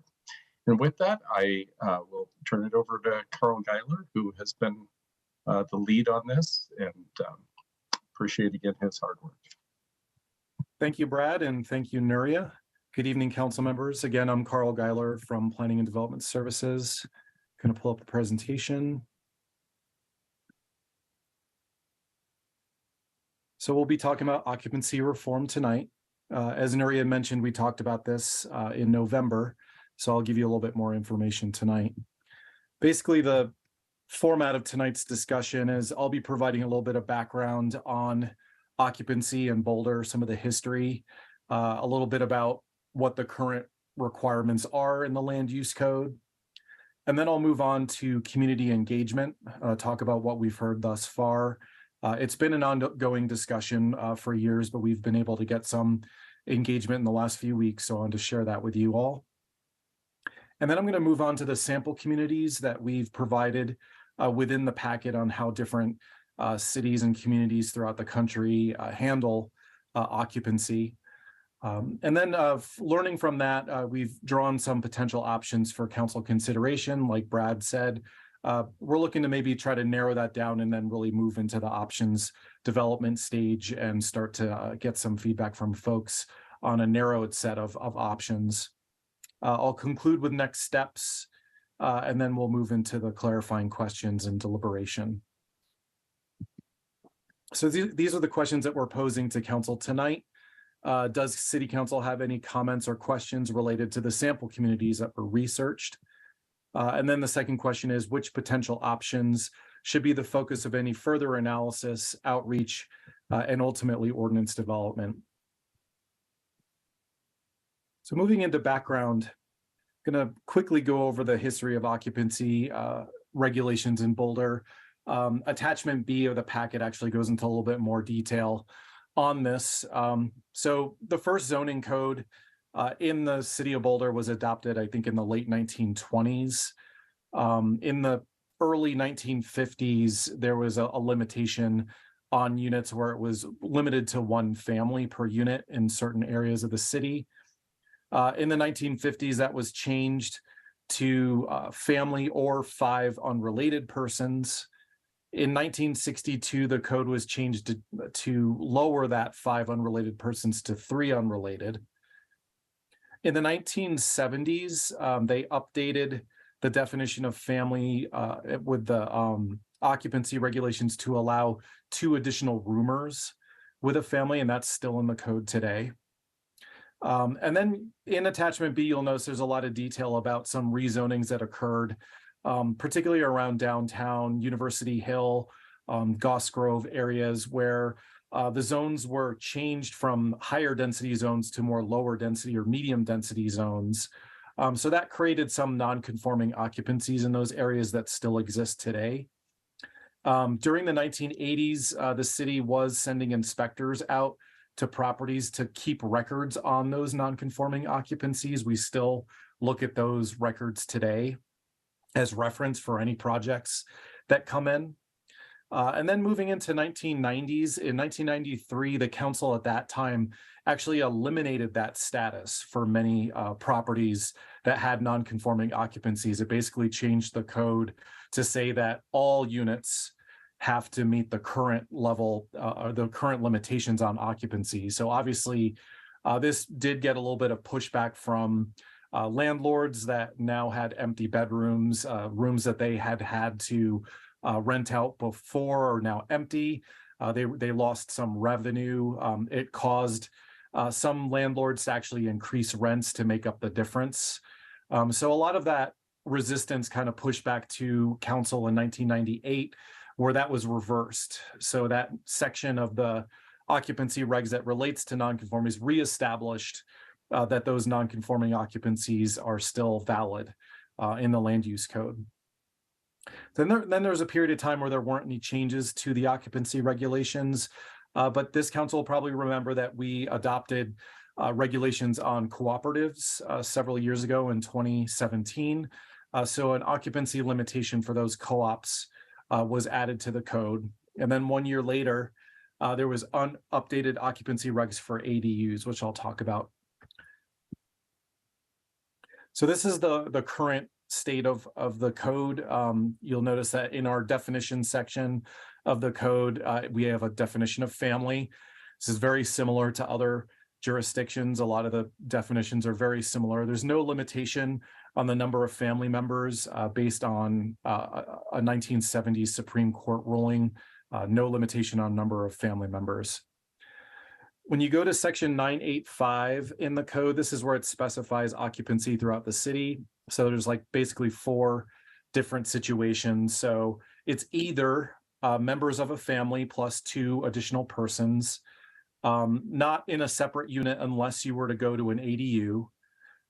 The second option is 3 unrelated persons, and generally the lower intensity zones. So public zones, agricultural zones, the rural residential, the residential estate, and the low density residential zones. It's 4 unrelated persons in all other zoning districts. So that's our mixed use zones, our mixed density zones, our high density zones, business zones, industrial zones, downtown. And then the next option is just 2 persons and any of their children by blood, marriage, guardianship, children or adoption, foster children. There are specifics for, like I said, ADUs, co-ops, and group living uses. So the ADU definition basically says, or on occupancy, that the occupancy should be the same as a single family house, basically a family and up to 2 additional roomers, but it specifies in that section only that those 2 additional occupants of that ADU can have dependents in there. So we tried to write something in the code that was a little bit more family friendly for the ADUs. The co-op regs are similar to this, where it allows 12 persons in the lower intensity zones and up to 15 persons in the other zones. The thing about co-ops, though, is that it does require a license. They have to go through a licensing process, and the city is only issuing 10 licenses per year on those co-ops. And then just like other communities, the city of Boulder has group living uses like group homes, institutional uses, residential care facilities, congregate care facilities that allow higher occupancies. This is very consistent with what we've seen in other communities throughout the country. It's typically 6 to 8 occupants, sometimes more with some sort of special approval. The city of Boulder regs are very consistent with that. So this is a map that just kind of shows the general 2 occupancy limits that we have in the city of Boulder. The areas in green are the areas where 4 unrelated persons are permitted. And then you can see that there's a wide swath of areas that are lower density zoning districts that limit it to 3 unrelated, and that's what's shown in orange. So just some recent developments on occupancy. The council and the community is well aware of the Bedrooms Are for People ballot measure that went before voters in 2021. It did not pass, but it was close. So 48% said yes to it, 52% said no. As we noted in the memo, there has been some statistical surveys done that indicated a lot of interest in occupancy reform, maybe a different solution. So that's why council had requested at the 2022 retreat that we take a look at these things, come up with some different options.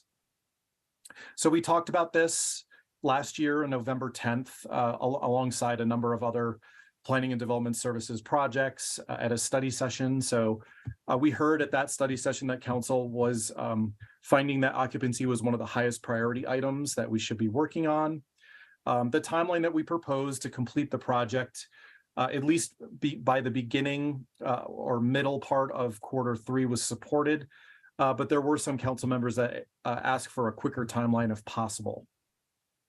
We talked about the level of public involvement being the consult level in our public engagement plan, based on the amount of feedback that we've been getting on this topic for years now. Some council members expressed some concern with that, just given the referendum outcome, and since the topic does cause stress for many in the community and feelings of not being heard. So we were asked to at least reach out to stakeholders and neighborhood groups to make them aware of it and get their feedback as we move through this process, and that's what we've done. So this is the problem statement for the project. So housing in Boulder is increasingly more costly to rent or own, making it more challenging for some to afford to live or stay in Boulder. Occupancy limitations and zoning regulations may make such challenges more pronounced. This is the direction we got from council from the retreat. So it's basically to perform a comparative analysis from other communities, develop a model occupancy approach, and solicit community input for ordinance revisions. This has informed the goals of the project that we've prepared. So review city occupancy standards from other communities, based on best practices from other communities, prepare options that would be appropriate to Boulder, and consider simple land use code amendments that provide greater housing opportunities in the community while preserving neighborhood character in established neighborhoods, and vet changes with the community. So moving on to the community engagement we've heard thus far. Like I said, occupancy has been a discussion topic in the city for many years.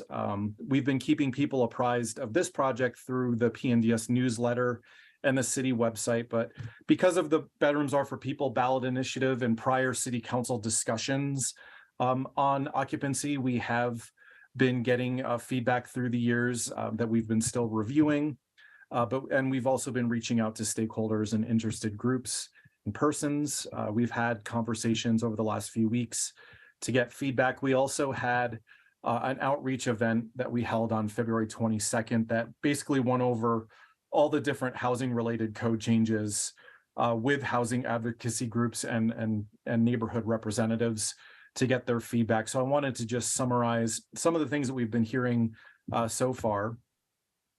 So on one end, we've been hearing, and I think you've been seeing in some of the emails that have been coming through, the people that are in favor of increasing occupancy limits find that it would increase housing opportunities in the city for those that are struggling to find housing or struggling to stay in Boulder. We've heard that it's consistent with the city's housing and racial equity goals. Potential impacts are not necessarily more than that of a large family. If you had, 5 or 6 people in a house, is that different than a large family? We've heard that any impacts that might come from that should be directly done through enforcement and in a direct manner rather than indirectly through occupancy regulations. We've heard concerns about students that have to live together due to the high rental costs. In many cases, this is violations of the code. By changing the code, it could allow some more flexibility to bring some of those nonconformities or violations into compliance with the code. And just again, allowing more housing options that would address the increasing cost of housing in Boulder.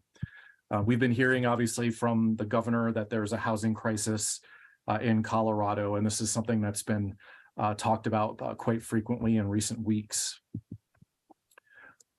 Some of the folks that have been expressing opposition or caution about making changes, the thoughts are that increasing housing supply alone will not make a difference or move the needle on affordable housing. This is based on the demand in Boulder being so high that any added housing would just add more expensive housing to the city. that the focus should really be more on deed restricted housing rather than just adding housing in general. We've heard that Boulder should just, instead of adding housing, just significantly increase in lieu fees, commercial linkage fees, or look at ways to control rental prices to obtain more deed restricted affordable housing. We've heard that not every neighborhood should be treated the same. There's many university adjacent neighborhoods that are more impacted than other neighborhoods.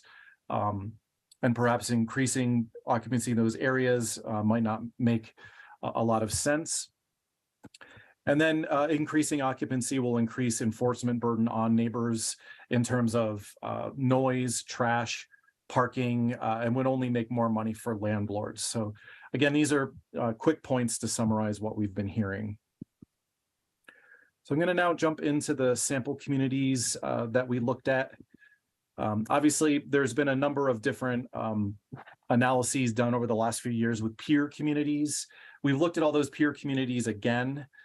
Since we're trying to find, best practices, we wanted to broaden the spectrum. So we have added some cities that we wouldn't ordinarily be looking at, some larger cities, basically looking at some cities that are of comparable size to the city of Boulder that have a large university and a large percentage of students. But we've also looked at some of the larger cities that have big state schools, things like that, just to see what they do. So we've looked at 60 communities throughout the country. We've looked at their family definitions, their occupancy limits in single family zones and outside single family zones. We've come across a number of alternative ways of regulating occupancy, whether it's in the land use code or it's in definitions, different variations of co-ops that we've seen. Some of them regulate through their family definition and some have specific occupancy limits. We found that some communities don't have occupancy limits or have recently eliminated occupancy limits. So some of those examples are really West Coast states have state legislation that make it illegal to have zoning laws on occupancy. So that's California, Oregon, and Washington. So in looking at those communities, they don't have limitations on occupancy. Minneapolis in the last few years has eliminated its occupancy limits.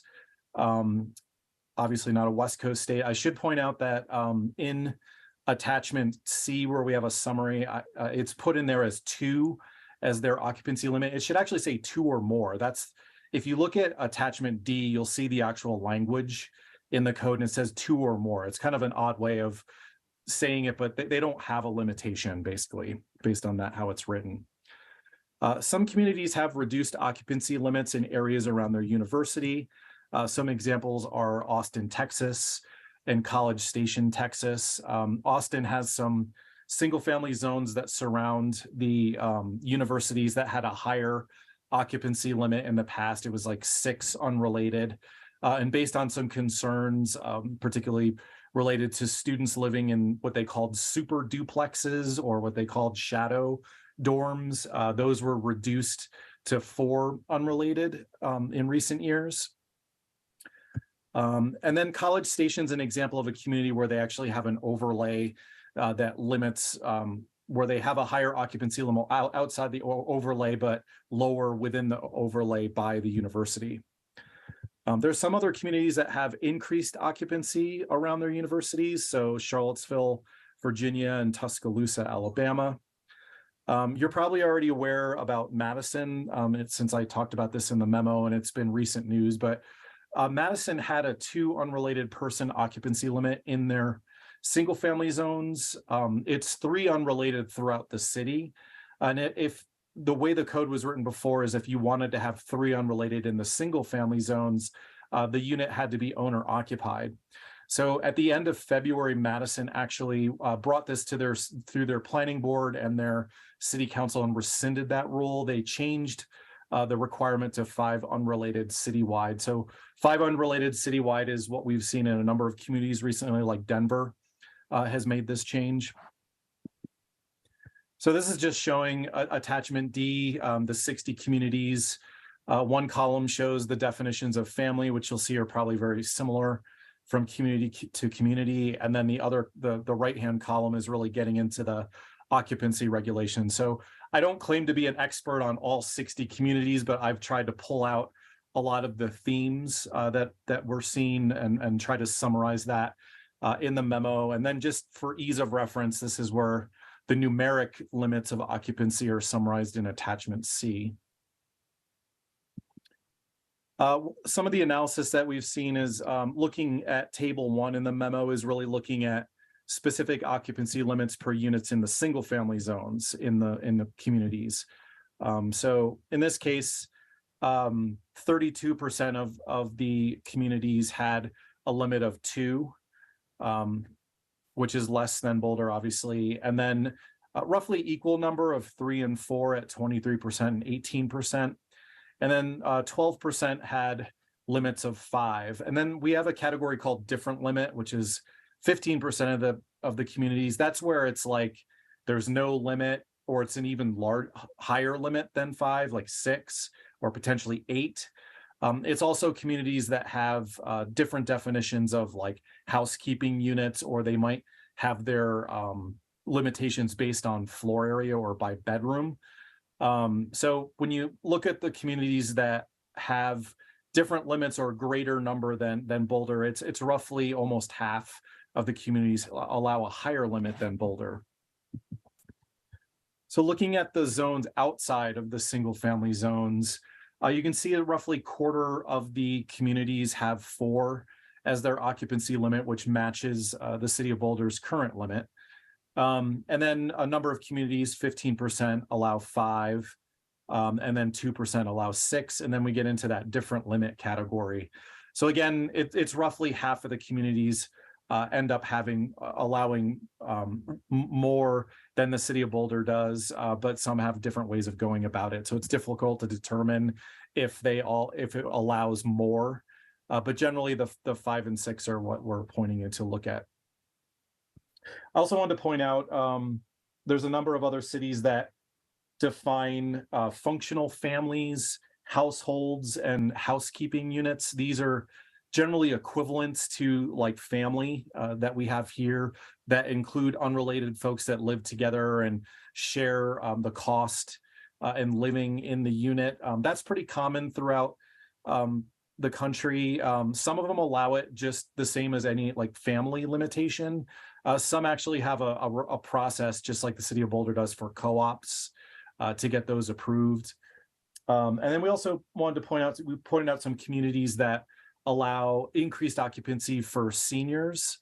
There's some local examples and other examples throughout the country.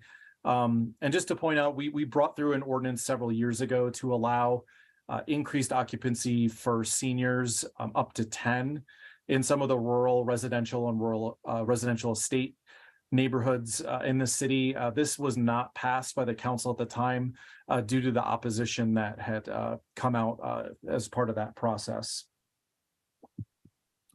So I'm just gonna stop here. This is the part where we can clarify any questions about the sample community. So does council have any comments or questions related to the sample community's research?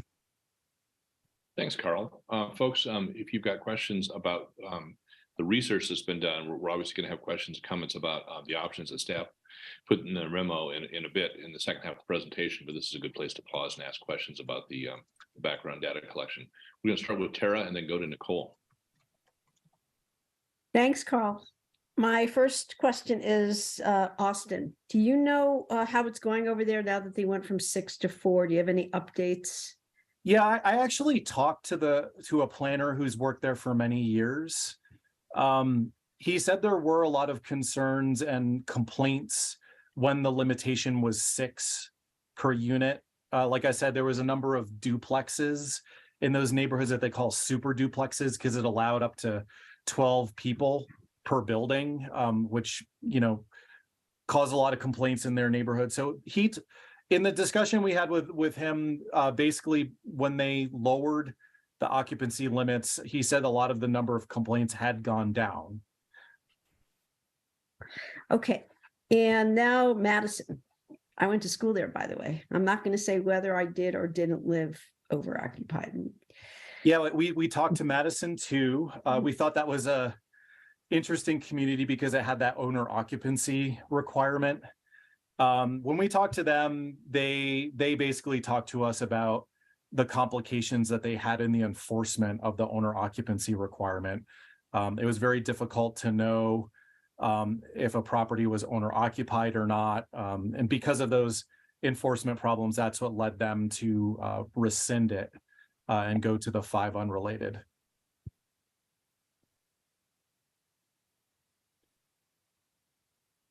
Terry, anything else? You good? Okay. We got a lot of hands up. That's great. Nicole, then Matt, then Mark. Nicole?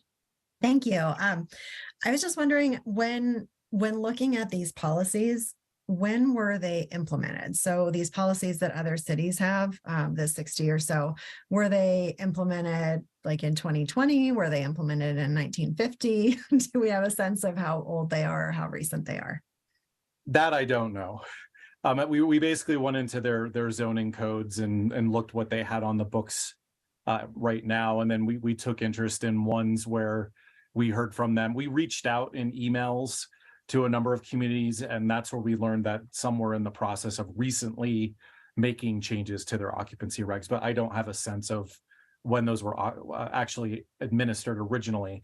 I think a lot of these regulations, came about, around the same time that the city of Boulder adopted occupancy regs, probably the 1960s and 70s, but I'm just guessing.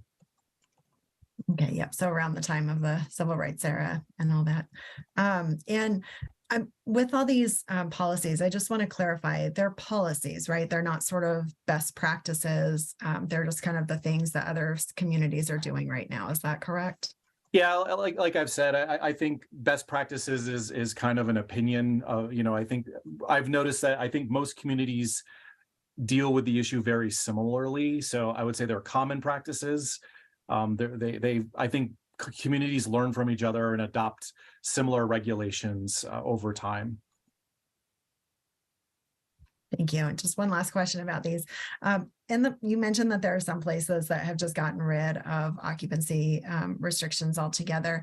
In those communities, though, are there still kind of building code, and maybe this is something Lauren could help us do, like building codes or something that still protects safety, so you can't have like 25 people crammed into 100 square foot? Yes, all communities have building and life safety codes. It's important to know that you're not packing so many people in that it's difficult for them to escape if there's a fire, things like that. So most communities have those types of regs still. Thank you. Thanks, Nicole. We've got Matt up next, followed by Mark and then Lauren.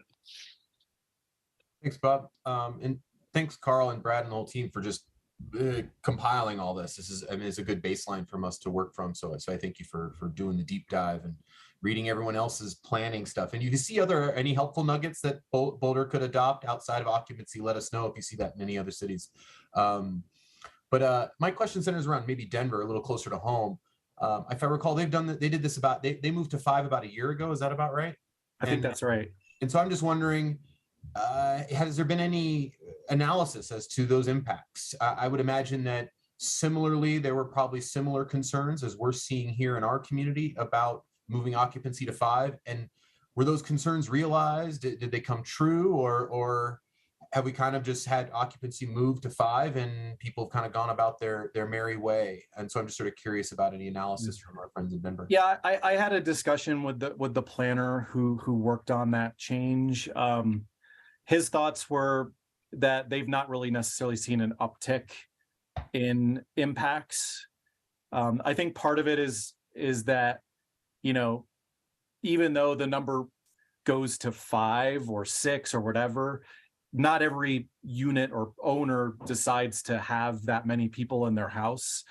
I think in the Denver research, they actually looked at a number of different cities and saw that, most units still are floating between 2 and 3 persons in them.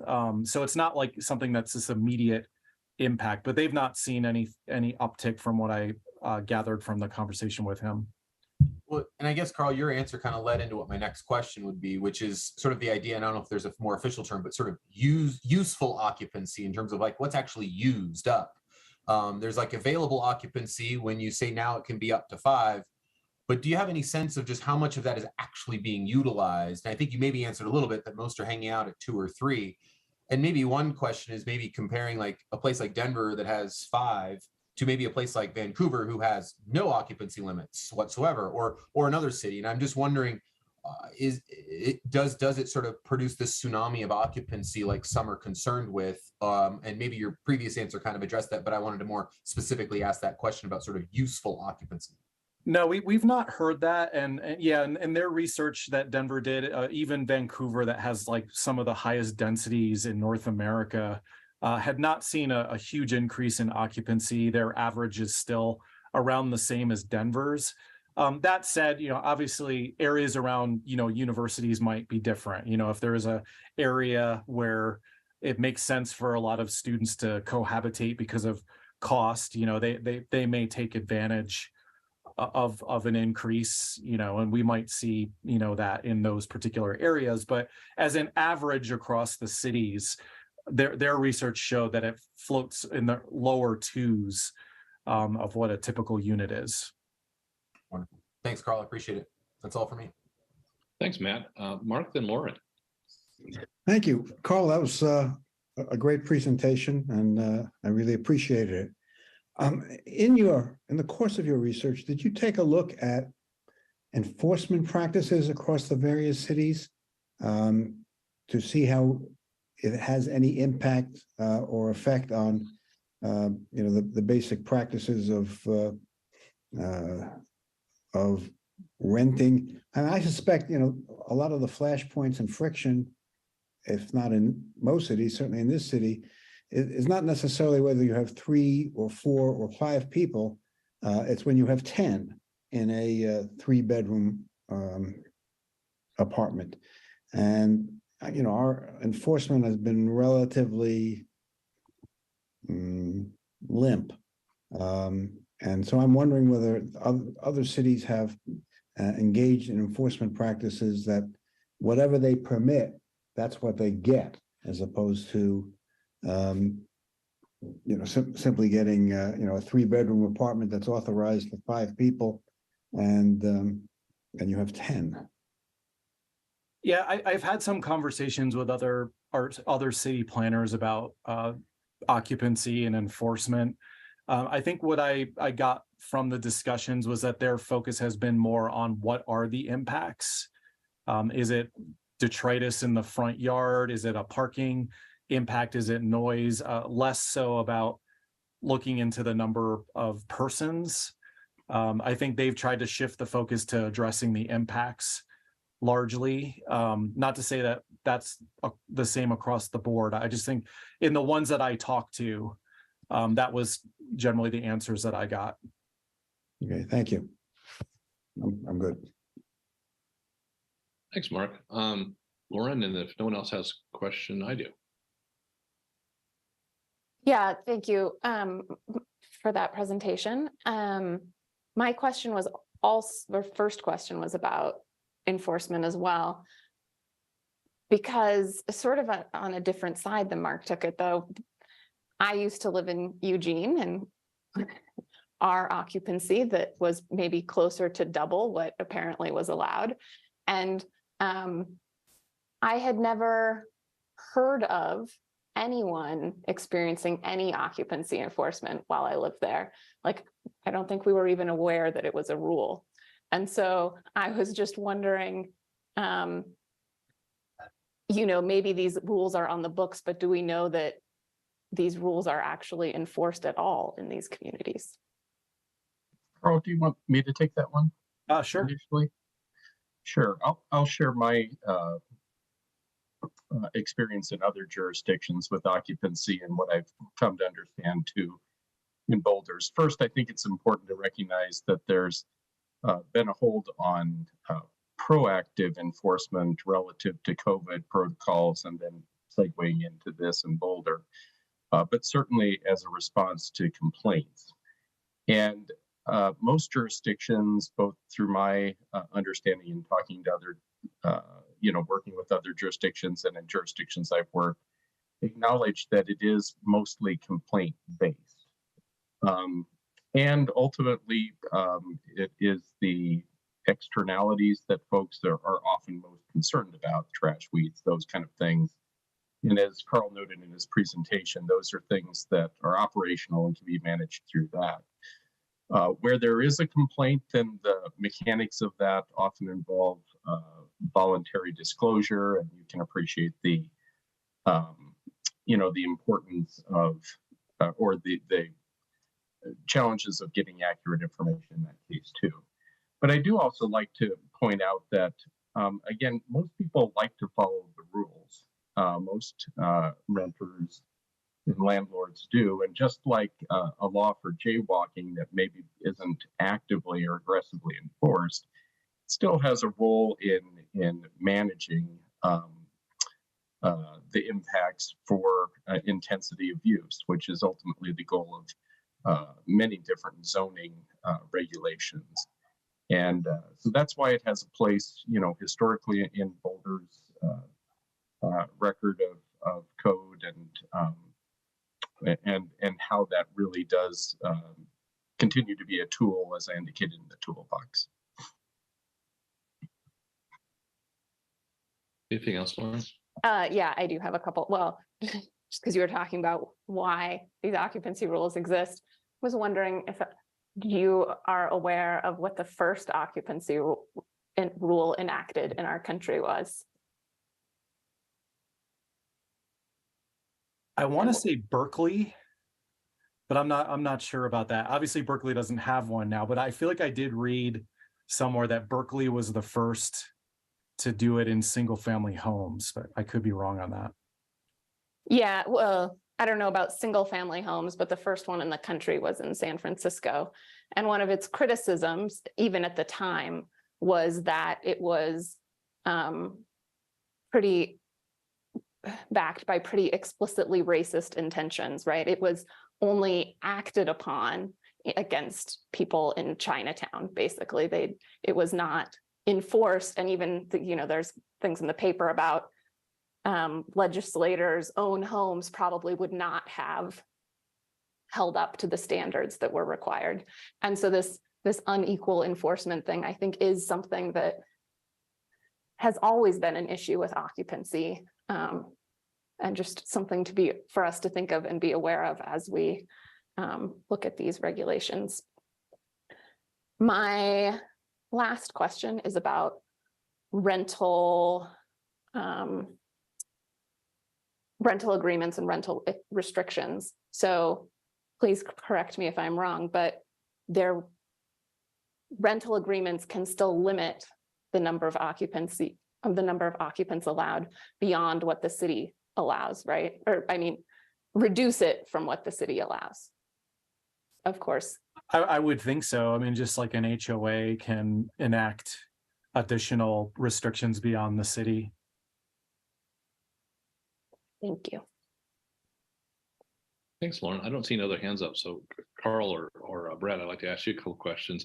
This is not so much on the comparative study you guys did, which I thought was fantastic, by the way, but really just about focusing on our city. And this is probably as good a place to ask these questions as any. I assume first of all, that we're primarily talking about rental properties here, right? We're not a situation where we have 4 or 5 like co-owners of a piece of real estate living together. That's probably more of a owned co-op. But I mean, this is primarily rentals we're talking about. Is that right? Fair assumption. I mean, the current regulations apply to either rentals or owned. I think the concerns arise from, rentals and the externalities from those. And not to say that there can't be or aren't any situations where other people opt to live together, unrelated elsewhere. But I think the focus has largely been on rentals. Yeah, that's kind of what I was. Numerically. I'm sorry, Councilmember. I was going to move to the next question, so go ahead, comment. Yeah, just to add to what Carl said, that almost certainly is going to be true just mathematically, given the high percentage of rentals in Boulder. I think somebody will know the number better, but I think it's something like 65% of total housing. Right. That was a good segue into my second question, Brad. So that's we always talk about roughly 50% of the people that live in Boulder are renters. That 65%, is that measured by bedrooms or properties? I think My- it's by units, By right? unit, yeah, which is not bedrooms, but Yeah. units. Yeah. So 65% of the units and roughly 50% of the people, is that a kind of fair assumption, Carl? I think that sounds about right. Okay, that's great. And among those, I know we license all those rental units. Have you guys done the current laws, as you kind of summarized just a few minutes ago, or our law is generally 4, occupancy of 4, and the exception is in, I think there was 5 zoning districts where that number is 3, P and A and RR and RE and RL. Do you guys know, and I'm sorry if this was the memo, I didn't see it, but do you guys know roughly of the, let's say we have 25,000 rental properties in this town, which is about half of our dwelling units. Do you know roughly what percentage of those rental properties are in those 5 zoning districts where there's only 3 occupied people as opposed to 4? I don't know that I have that number right now. That's something I could certainly look up and add to the summary as an answer, if that's helpful. But I don't have that number tonight. If you were going to guess, because I'm trying to get a sense whether we're mostly 4s or mostly 3s, and some of these are like residential. I mean, rural residential and residential estates and that kind of stuff. Kind of places where there's bigger houses that I imagine probably have a whole lot of rental tenants in them. If you were to guess, would it be fair to assume that a majority of the rental properties in Boulder are not in those exemption districts, and therefore the number is 4? Is that kind of a fair assumption? I think that makes sense to me based on the numbers I've seen. Yeah. Okay. Yeah. If you could gather that information the next time you check in with us, that'd be fine. And then kind of a similar question. How hard would it be? And I think I asked this question of Brad a week or so ago, and I think his answer was hard. So I'm going to see if I get a different answer from Carl. How hard would it be to go through those licensed rental properties that we have here in town and give us a guesstimate of like bedroom size? In other words, let's say we had 25,000 rental properties in town. Roughly how many of them are 2 bedrooms, 3 bedrooms, 4 bedrooms, 5 bedrooms? Because I think somebody made the comment before about like you don't want to cram 25 people in 100 square feet. But so as we're talking about these numbers about 4 and 5, are we talking about putting 4 or 5 people in in 2-bedroom houses or 5-bedroom houses? Because that probably makes a difference. And how hard would it be for you guys to get a rough estimate about the breakdown among rental properties of 2, 3, 4, 5 plus bedrooms? We talked to our licensing staff and other staff. What we heard was that it would be a pretty substantial project to go into those records. I think the problem, though, is that a lot of the record keeping throughout the years hasn't been great. I think it was kind of uneven prior to like the 1990s of writing down the number of bedrooms. So because it was so uneven, they just stopped keeping the record of number of bedrooms at some point. So it's very difficult. You can do a broader, breakdown of rentals and licensing, but actually figuring out the number of bedrooms, it probably wouldn't give us an accurate answer despite the amount of time it would take. So that's the answer that I got from licensing. Yeah, and just to add to that, we did explore a secondary way of doing that through the county data, but for a variety of technical reasons, not even poor record keeping, because their records, through assessor and such are consistent over the years, but the corollary between bedroom and unit is just not discerned in the data. Okay, I thought I'd try, but it would be helpful. I mean, if it's a lot of work, obviously we want to get it out of 5, but on my earlier question, it would be helpful to have a general idea,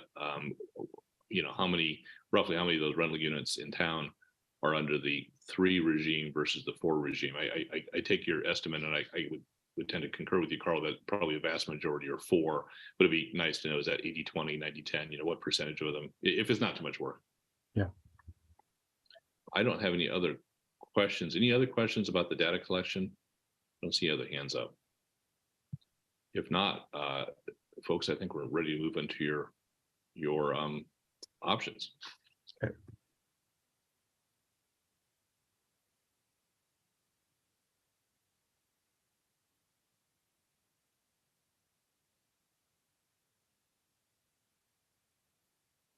All right, so following the analysis of the other communities, can you see it? you probably blow it up. Yeah, we can see it, but not in presentation mode. Okay, go full screen. All right. So I'm going to move into the potential options we've identified for discussion tonight. Just a overall summary. We have 7 options that we wanted council to take a look at, give us some feedback on, so we can narrow it down, like Brad said, maybe to 1, 2, or 3 options that we could then look at further and bring out to the community for feedback. But what we've looked at and derived from the research is increasing the number of occupants in all zones by 1. So that's like, you know, moving the 3 to a 4, and then the 4 to a 5. That's the option A. B is just increasing occupancy to 4 or 5 unrelated citywide. C is like the Madison example, which obviously, like I noted, has been rescinded. Only allow increased occupancy in single family areas in owner occupied units. D and E is kind of the College Station in Austin example of only, I'm sorry, that's for F, but D and E is just only increasing occupancy in non-single family dwelling zones or non-single family dwelling units. I think the only example of that is Chapel Hill that we saw. F is one that talks about restricting, basically freezing the occupancy where it is now in certain university adjacent areas, and then increasing occupancy in other zones. This could be done through some sort of mapping or overlay. Like I said, that's similar to Austin, Texas, and College Station. And then option G is no change. So I'm just going to go through the slides of the different options. I'm not going to go into the detail of the pros and cons because you have that in the packet. But if we wanted to stop on any of these and discuss, I certainly can do so. So again, option A. Option B, this is all in your memo. And we've listed the example cities that match this option. Option C. Option D. Option E. Option F. And then the no change option. So before I conclude, I was just going to talk about next steps. So obviously we're at a study session tonight. We're hoping to get feedback on a narrow set of options or option tonight. And then we're looking to do more outreach following this meeting and more analysis on whatever options we can start developing further. We're going to be giving an update to Planning Board tentatively scheduled for April 18th. We're going to give an update to the Housing Advisory Board, tentatively scheduled for April 26th. And then during the course of that, we'll start developing ordinances. And then I think at that point, we'll probably need to get some more feedback on those options from the council. So we're probably looking at a matters check-in with council in the May and June timeframe. And then what we have tentatively scheduled at this point is bringing an ordinance to Planning Board in July, and then bringing that ordinance to City Council in August of this year. So just to conclude on the question, which potential options should be the focus of any further analysis, outreach, and ultimately ordinance development? I'll turn it back to the council. Thanks, Carl. That was very efficient. So folks, let me suggest this. Why don't we, I know people will want to weigh in on the various options, and we all should weigh in on the options. But before we get to the specific opinions, let's limit this next kind of round to just questions about the options. Anything about the options that anybody doesn't understand? We'll start with Aaron. Yeah, my question is actually about engagement rather than the options. But so I saw in the memo, Carl, there was an intention to reach out to the community connectors as part of the engagement. Can you just confirm that, please? Yeah, we've been working with the staff that are the liaisons to that group. We've already gone to them on a number of other issues. So we are planning to go to them after this meeting. We thought it more efficient to find out what options actually are resonating with council and then get their feedback. But we will be going to them. Great. Yeah, no, it makes sense to get through this stage first, but that's very good to hear. I think I'll be very interested in their feedback. And then the other one, this is a list about engagement, but I didn't see anything about using our racial equity tool and our racial equity analysis as we're moving forward with this. Have you planned for that already, or do you need guidance from us to do that? What's your thinking there? We've already begun that process. We've been going through the toolkit on this particular project. I think some of the feedback that we got on ADUs is also pertinent here, just on housing needs and opening up opportunities. So it's an ongoing analysis that we're doing, but we felt that there's some gaps that we've determined in the analysis. So that's why we wanted to go to the community connectors in residents to find out more on that. But it's in process. Great. So now sorry, go ahead, Maria. I was just going to add, Mayor, that staff is using the racial equity tool for all of council's priorities this year. So know that is built in. And I was going to add to that I know we've written up a summary of how it's been used for this initiative and others, and we'd be happy to forward that. That'd be fantastic. Anyway, that's great news. I think it's particularly important that this initiative be run through that. I look forward to seeing that analysis as well. Okay, those were my questions. Thank you. Thanks, Aaron. Nicole, what questions do you have?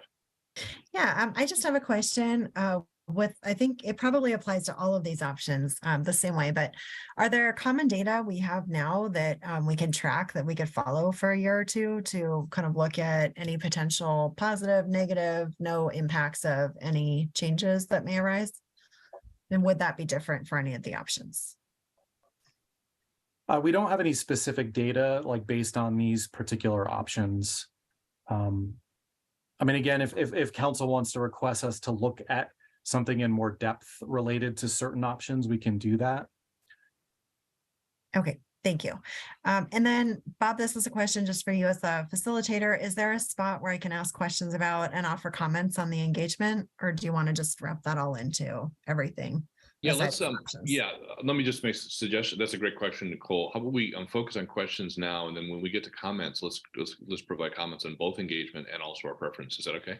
Yep. Yeah. So I can ask questions about engagement now as well. Yeah. If you got any questions about anything, let's just get them all on the table now. Okay, great. So, as we're thinking about the engagement process and the folks who are going to be impacted by our decisions on this issue, are we including groups of renters who are living in homes with unrelated people? So specifically looking at that group of renters who are living in these unrelated situations. We've reached out to different groups. I think they could maybe help us contact certain people to talk to. I think that would make sense. Okay. And then how are we going to include the neighborhoods that haven't shown a strong interest in this topic, but have a lot of renters?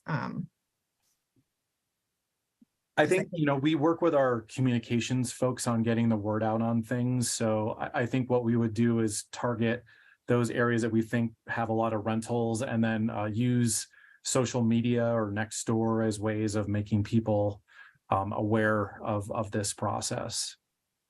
Okay. And as we're going through that process, do we have a way of understanding whether within those neighborhoods, we're getting a representative sample of the people who are in those neighborhoods and not just kind of the folks who have some time to participate in the feedback process? Is there a way that we could do that? Or you don't have to answer that right now. Maybe it could be a comment later, but maybe for the question, is there a way that you have in mind right now to make sure we're getting representative samples from neighborhoods? Yeah, obviously, like working with our communications folks, their experience at trying to get the best way to get feedback from folks. So we'll work with them on that. Okay. And then in the process of working on these different options and exploring them, will we also be spending some time thinking about intentionally our definition of family and specifically engaging with groups who maybe have a different perspective of what family means, and making sure that we're doing that in a really inclusive way? We hadn't thought that the family definition needed to be updated, but I think as we go through this process and we talk to people and let them know about how the code works, we're certainly open to feedback that we might hear from the community that might beg a change to that definition. We've not heard that as of yet, but we could focus on that on outreach to see. Okay, thank you. And then I think this is my last question. It's not a comment. When we get to the end of the engagement and you come back to us, will we be able to see a breakdown of who has engaged by their renter homeowner status, as well as specifically those folks who have engaged who are living with unrelated people?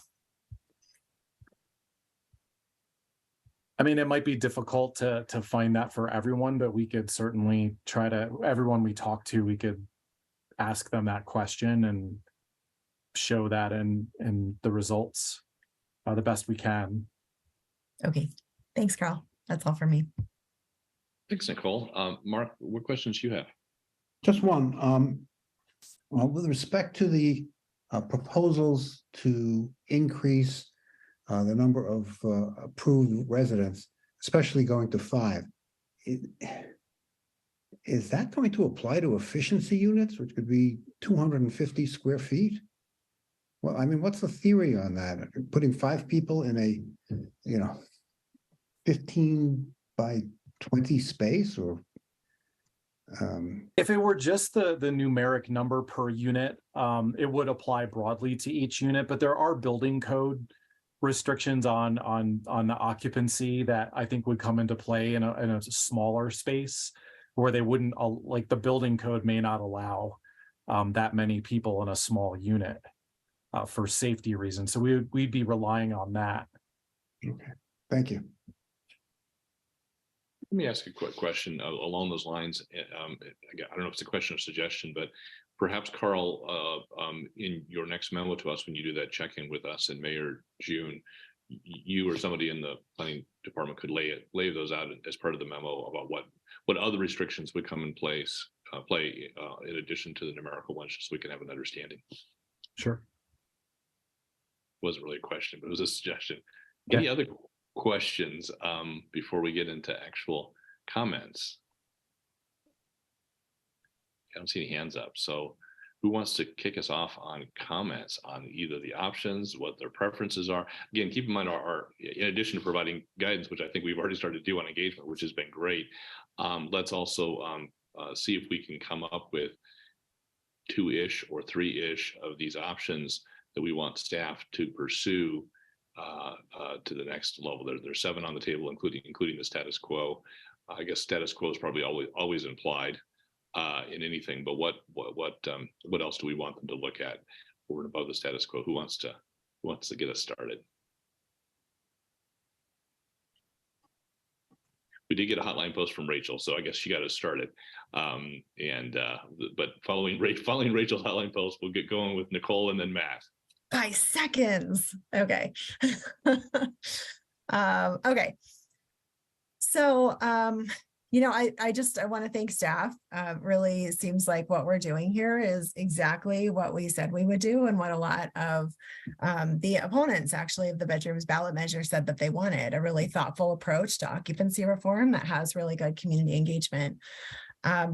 I personally would like us to explore option Z of removing occupancy limits altogether, something that Rachel noted in her email. But that just comes from kind of me recognizing that we aren't really concerned with the number of people in a home as much as we're concerned with the impacts of denser neighborhoods and what it means when we have more folks living together. I think we have an average of around 17 actual occupancy violations each year for the past 5 years, and many, many thousands of rentals, as Bob noted. This means it's really just a fraction of a % of standard rentals that have occupancy violations. And it really suggests that we're limiting people's housing options with little benefit. I think removing occupancy limits altogether would really let us focus our resources on the things that will have major benefits on mitigating some of the impacts of density, like robust public transportation, lower maintenance landscaping, more affordable housing, and universities that have sufficient on-campus housing to support their students who need a little more time to develop the skills to be able to live on their own. If that's not an option at this time, I'd really like to see us focus on 5 unrelated folks and any dependents they may have, especially given how hard families are being hit right now by increases in utility bills, food and basic services, and housing. By now, I really hope we've all seen the huge rise in evictions and the unprecedented use of eviction prevention funds and food banks like EFA. This week, Boulder Reporting Lab pointed to rents this winter being up substantially over last winter. I checked and they're up an average of $250 a month for January and February of this year over 2022. I know you've heard me use this study before. I'm going to bring it up again. According to the United States Government Accountability Office, a $100 increase in median rent is associated with a 9% increase in homelessness. And I don't just mean unsheltered homelessness. I mean the bigger category of homelessness. So there are likely to be quite a few more households who are needing to live together to avoid hoteling or homelessness as we move through this year. More than any magic fixes to housing affordability, what I see changes to occupancy limits doing is giving families an option to avoid homelessness while we hopefully are figuring out what we can do to help the increasing number of families that are in need. I really hear folks' concerns about having a bunch of cars and noise in their neighborhood and the fears that some people have in our community. And one of the reasons that I hope we can find a simple solution, like just increasing the number to 5, is that it really then helps us have some space to work on addressing the root causes of some of these issues that folks are having in the community, like minimizing cars in neighborhoods, advocating for supported off-campus housing or sufficient on-campus student housing. I think these occupancy limits that we've had have been around for 50 years. And they haven't really stopped the issues that we're having, which seem to just be growing based on people's emails. So I would love to focus on a simple solution that gets us to a place where we can focus on solutions that'll help us see real improvements. Just some very specific comments, a lot of them tied to engagement. I'd really love to see us get rid of this definition of family. I think it's outdated. I think it's discriminatory, and I think it's hurtful. We also seem to be thinking about this from the perspective of homeowners, not renters. And I hope that as we're moving through engagement, we're really defining the problem that we're trying to solve and potential solutions from a lot of diverse perspectives. And I would really like to make sure that as we're doing the engagement, we're hearing from some of the folks that we haven't heard from, because we keep hearing from a lot of the same folks. Who are the people we haven't heard from yet, and how can we reach them? And I'm hoping that in part of the stakeholder outreach, we can include student groups like CU Student Government, especially some of the underrepresented groups of students like the BSA, UMass, UMHA, FLOS, the Pride Office, as well as non-CU student groups that are representing renters, workers, and people who these types of laws were originally designed to exclude. So this is folks like EFA, out Boulder County, the NAACP, Amistad, Boulder Area Labor Council, Together Colorado. And then again, as we're thinking about coming back to us with engagement, I'd really love to know the breakdown of who has been engaged by their homeowner renter status, specifically those who are living in a household with unrelated folks. Thank you. Thank you, Nicole. And just so you guys know, I have a scorecard here. I'm keeping track of, because I'm gonna so I at the end we can kind of play it back. So Nicole, I have you down. Tell me if I got it wrong. For option Z, which was actually not one of our options, so we now have an 8th option, which is remove all limits. But as a fallback, option B with 5. You do want to revisit family definition, and I'll keep track of that in a separate column. And then I'm not going to try to summarize people's great suggestions on engagement, but you had some great suggestions on engagement. I know staff's taking some good notes there. So is that pretty accurate, Nicole? Yes, thank you. Great, thanks, Matt. You're next in the scorecard. What say you? All right. It's like taking your box score at a baseball game and watching the Rockies do their thing. Well, so I appreciate what Nicole said. She marched off on a lot of those pieces in kind of rapid succession. But I do want to start by just saying that this is not bedrooms are for people, like at all. The only thing they have in common is that they address the issue of occupancy. Outside of that, they are a different prescription, a different solution to a similar and ongoing problem, which is regarding housing in our community. And so we need to make sure to separate the bedrooms initiative from the work that we're doing here with occupancy. It's interesting, I reflected back on testimony, public testimony, when bedrooms was on the ballot, and looking at public testimony that the council before us got. And it was fascinating because many of those pieces of testimony led with, I'm all about occupancy reform, but I just don't like the bedrooms measure. All right, well then let's hold people to, if you're all about occupancy reform, let's do it. And let's do it with a robust process. Let's take the lessons learned and the commentary and discussion we've had for the last few years, build on that, and let's find a solution that works for the needs of our community. And I think that's what we're doing here. And I hope the community provides a little bit of grace for us to go through that process, and people can provide their commentary when necessary. But we do need to sort of maybe hold off on some of that hyperbole that has perhaps run afoul a little bit in our emails. It's important as a lesson learned that what part of why bedrooms didn't work is it didn't have some of the guardrails that we're looking to do.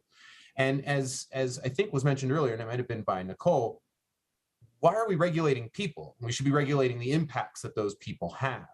And we've already been doing that, right? We've updated our trash ordinance and weed ordinance. We've updated our noise ordinance. We have an ongoing process for chronic nuisance.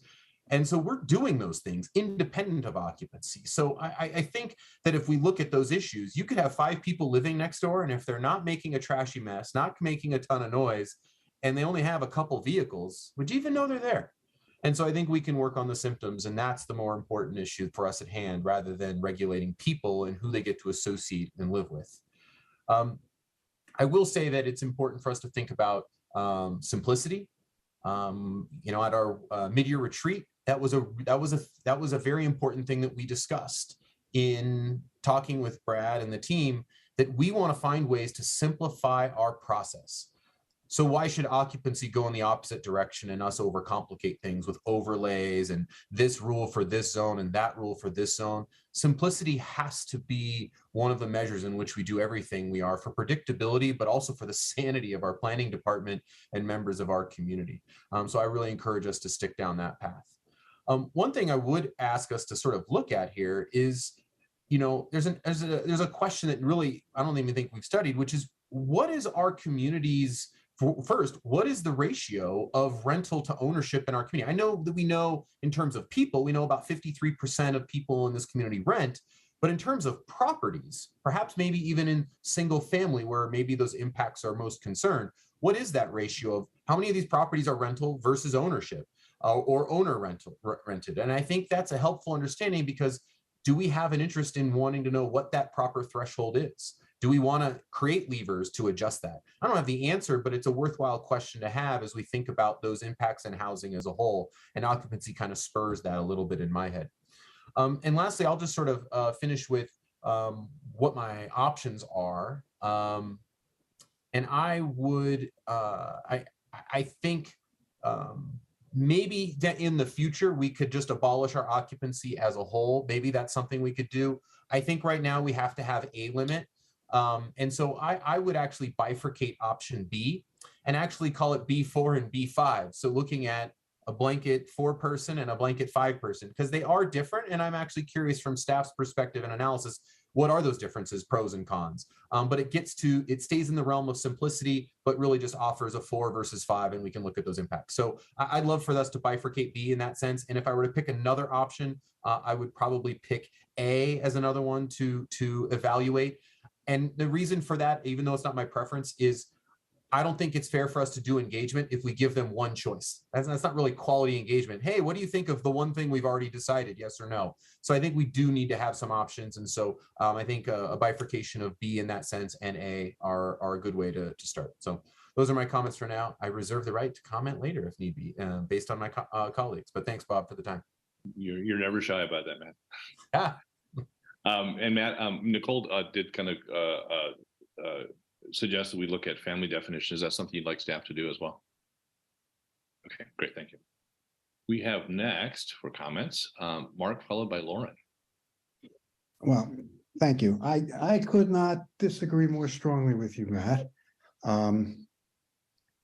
The premise that the initiative defeated in 2021 was very specifically worded and therefore does not imply any obligation to honor what the voters decided then is comfortable to say that, but it's simply not the case. In 2021, the proposition was, do we want to expand our occupancy limits to permit one resident per bedroom plus one. It is just a Jesuitical analysis to suggest that because we're proposing what we're proposing tonight doesn't use the exact same words, it must be okay to simply ignore the vote of the community a mere 16 months earlier. The principle is precisely the same, and no mental contortions can obscure that fact. To turn to the community and essentially say that we do not have to recognize anything resulting from the 2021 vote because we're using different language is intellectually unsupportable, and frankly, a betrayal of the community that voted against bedrooms. Today, we're not only in the likely choices that we're going to make here, we're not only eviscerating the bedroom vote, we're pursuing changes that are in excess of what bedrooms proposed.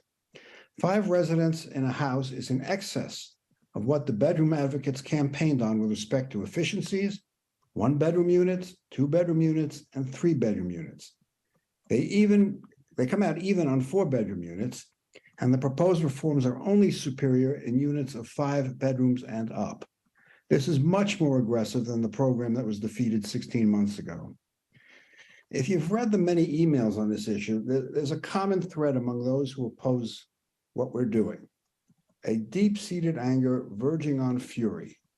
These people feel betrayed, and I am sympathetic to that view. The promises that were made when we agreed to take this subject up were that we'd be respectful of what happened in 2021, and they are nowhere to be found. We've simply come to the conclusion that it's not applicable and we're free to do whatever we want. And I just disagree with that. However, I'd like to make a suggestion that might help to defray a lot of the anger that's arising with respect to this issue. Let's develop an occupancy program based on the will of the majority, whatever that is. Let's work out the kinks. Let's get it right on the details. And then let's put it in front of the voters to approve it. If there's truly a new majority for the program, they will vote in favor, and the 2021 vote will have been superseded and the people will have spoken. That ends the debate. If the community opposes, that too is the will of the people. I hope we can do this. If we're unwilling to do it, we're effectively saying that we govern from a position where we do not want the community to speak and where their votes don't count, because we know better and must guide the little people to a just result that only we can define. And I think that's unworthy of us. With a community so divided, I think it is the people who should render the final decision on that. Whatever we do, and let's make it good, should be subject to the same vote that we had in 2021. And then nobody can complain about the result thereafter. In terms of specifics, I am not in favor of doing nothing, but I would certainly want to create a program for community approval based on perhaps 4. And if it's 5, I'd like to see guardrails with respect to where it applies. I mean, it's really time we gave some relief to Goss Grove, Martin Acres, and the Hill. I mean, they just bear the brunt of everything. You know, having a little compassion is not inappropriate. And with those guardrails, I think we might come up with a workable proposal that the community might support. But simply doing it by edict in an issue that is this divisive is not the way to go. Thank you. Mark, just so I could, I get your point on going to the voters and maybe there'll be a majority that supports that, maybe not. Assuming for sake of discussion that there's not, and that council would prefer to pass this legislation on its own. Do I understand you correctly that it sounds like it's option F would be your first choice if it wasn't going to the voters, which is kind of the 4 or 5 person, but with an overlay for those neighborhoods near the university. Is that your position? I'm sorry, you're on mute. Maybe you're on mute, Mark. Mark, can't hear you. I'm sorry. Yeah. It would be option F with guardrails for those set upon communities, giving them a break, and let's look at other things that we can do that will, minimize impact. I'm not as concerned with definitions of family. You know, if we go to 4, let it be any 4 that you want. If we go to 5, it should be any 5 that you want. And you know, but let's have a little compassion for some of these neighborhoods, and let's do something that's well thought out, with the kinks worked out before we go to the voters. And yes, I think we ought not to just do it by ourselves. This is about the most divisive issue we've seen since prairie dogs. And I think we ought to be a little more respectful. And as I said, if you do something and you put it in front of the voters and it passes, there can be no further complaint. Elections matter, elections count. If we just do it by edict, we're just going to leave more people angry at us than are already angry at us. And people are angry at us for a myriad of reasons. Some are not well-founded, but there it is. You know, we're the sin eaters of Boulder. And it would be nice to do something where we say to the people, we recognize how divisive this has been. We think this is a good program. We have signed on to it. We hope you will sign on to it too. Thanks, Mark. Lauren, you're up. Thank you, Bob. First, I just want to touch on Mark's comment that voting might stop people from complaining. I just wholeheartedly do not believe that to be true, and I think we have evidence to support that. You're right. You're right. I stand corrected. And also, you know, that these past elections haven't been completely, you know, they haven't explored this issue. Me and a number of other people who are on council were not shy about our views and supporting the Bedrooms Are for People initiative. And while it did not make it and it was denied by our electorate, you know, we were still elected. So what are we supposed to take away from that? I'm happy to see this proposal being brought forward. It is not Bedrooms Are for People. And it is worse.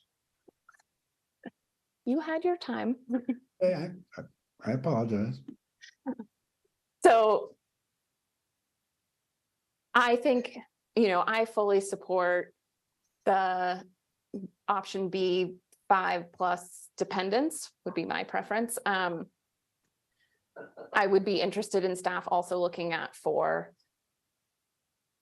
Although ultimately, I am of the belief that I would like to see us move towards complete elimination of occupancy limits, but I don't want to do things too quickly. We need stability, and I think that this is a good step for where our community is right now, where we are at.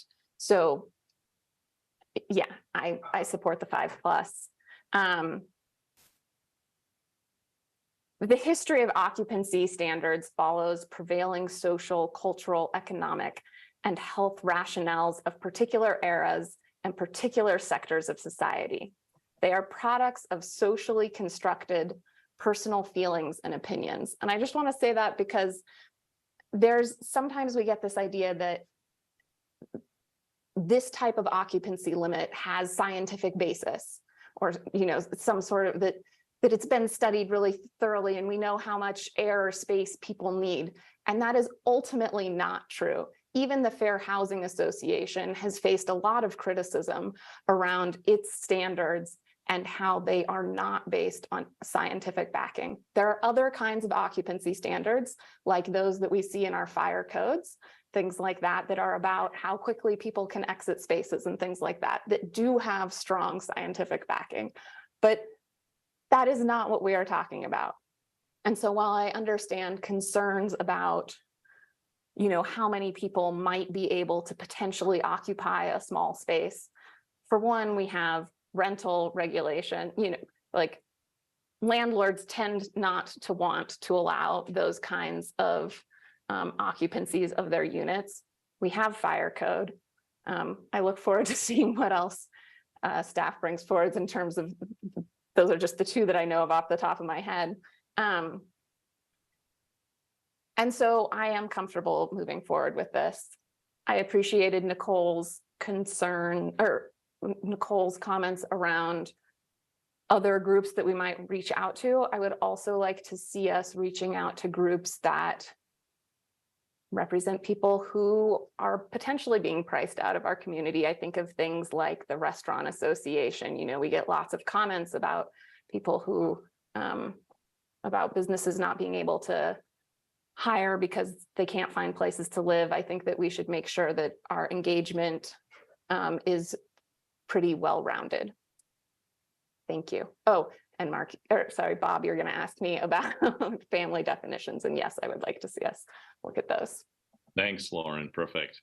Aaron, then Tara, and then Junie. Great. Thanks, Bob.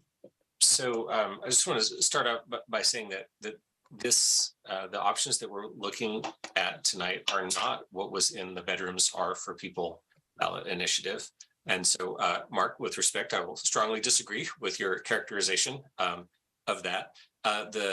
While they all touch on changing our approach to occupancy in the community, the Bedrooms ballot initiative had a particular structure and approach for that. And I heard during that campaign a lot of specific criticisms of the specific approach that was taken by Bedrooms, so that people felt like the formula of tying it to bedrooms was problematic in ways that could have some unintended consequences. And so when I talked to people in the community that were not supportive of that measure, that was often about the specifics of how it was handled.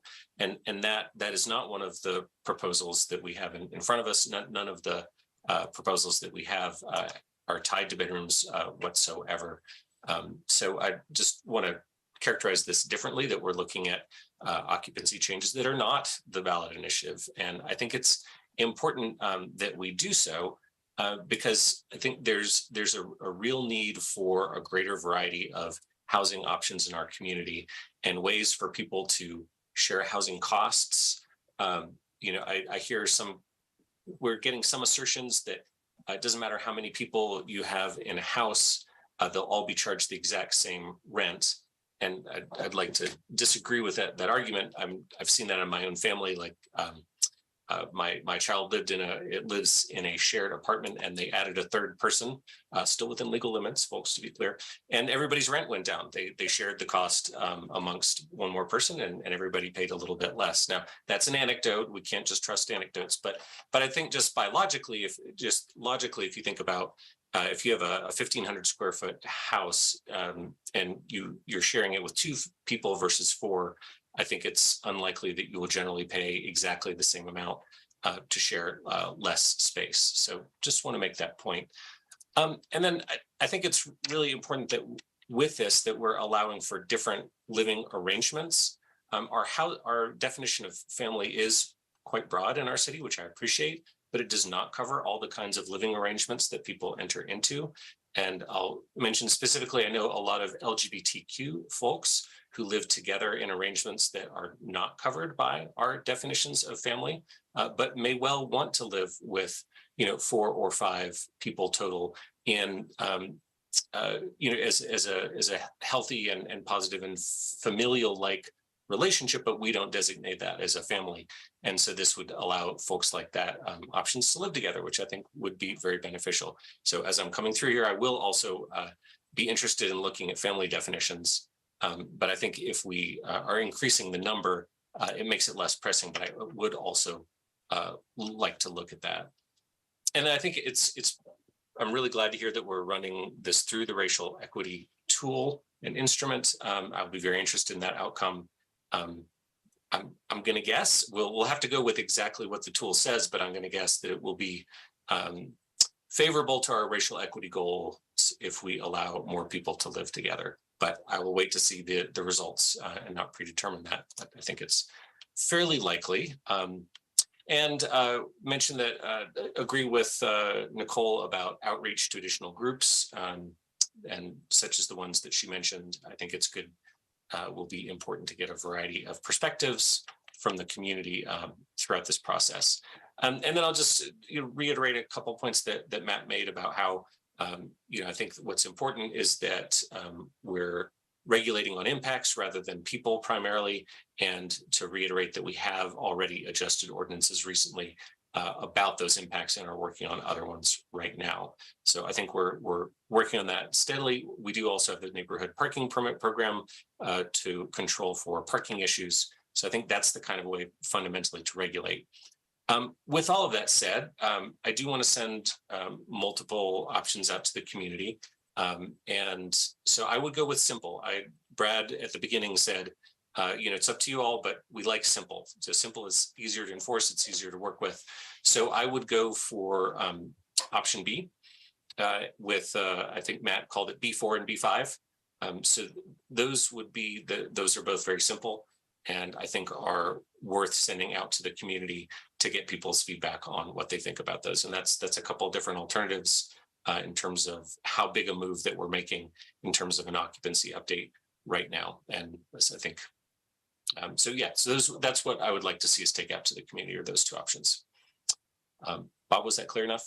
That was perfectly clear. Thank you. And I'm going to play this all back to everybody to make sure I got everyone's down. So let's get through everybody and then I'll play it back and make sure that I'm recording this right. So we're going to go to next to Tara and then Junie, and then I think it's my turn. First, I want to apologize because I have a headache that became a migraine.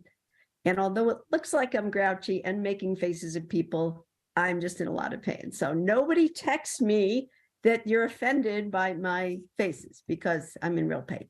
Moving on. I worked very hard on this little speech, and sometimes I write speeches so I can keep my thoughts, well defined, and when there's a lot of community pressure. So forgive me if I'm not my usual cheery and self. So we've been speaking about our housing crisis a lot here lately on council, but what does that really mean? We do not have enough options for people of middle or moderate income to be able to live here, or actually anywhere close to here. And we're doing really well, I think pretty well, creating permanently affordable housing for those that qualify. But for people in the category of middle and moderate income who do not qualify because they make a little bit too much money, where should they live? As you know, not only have housing prices skyrocketed along the Front Range and beyond, but so have rental prices. And we now have a labor shortage as well. And by labor shortage, I mean we cannot find people who want to work here in Boulder. We can't find enough of them. And this affects our city on so many levels. Most people do not want to drive 30 to 45 minutes anymore to work in our coffee shops, our restaurants, our schools, our planning department, our maintenance departments, or our police and fire departments, which is so vital for our city to survive and thrive. And why don't they want to work here? The following information has just been released from the U.S. Bureau of Labor Statistics that there are 10.8 million job openings in the United States. There are 5.9 million unemployed people. That means there are twice as many job openings as there are people to fill those jobs. That means that there's a lot of competition to get those people to work here in Boulder. And one of the major reasons people don't want to work here in Boulder is the lack of housing that is even mildly affordable. So I believe we'd have to come up with some out-of-the-box solutions, and maybe stuff we didn't want to do in the past, consider doing now. And I think there's not just one solution. It would have to be a combination of many tools in the toolbox. I know that's a popular metaphor, to alleviate some of the pressure in this tight labor market. So how can we create housing that is affordable for families and also for single-family working adults that are not tech workers? One of the ways we can try to move the needle, another popular metaphor, just a little bit, I am suggesting, is to increase occupancy from 3 to 4 people. And why do I want to do that? Well, looking at the median house rental prices in Boulder in 2023, according to Zillow, it was $2,753 a month. So simply put, 4 people in a house would mean less of a percentage of a person's wages are going to rent than 3 people in a house, and that's better. I think that's better for everyone. Should we do some sort of rent stabilization? We should definitely look into that, but that's a discussion for another time.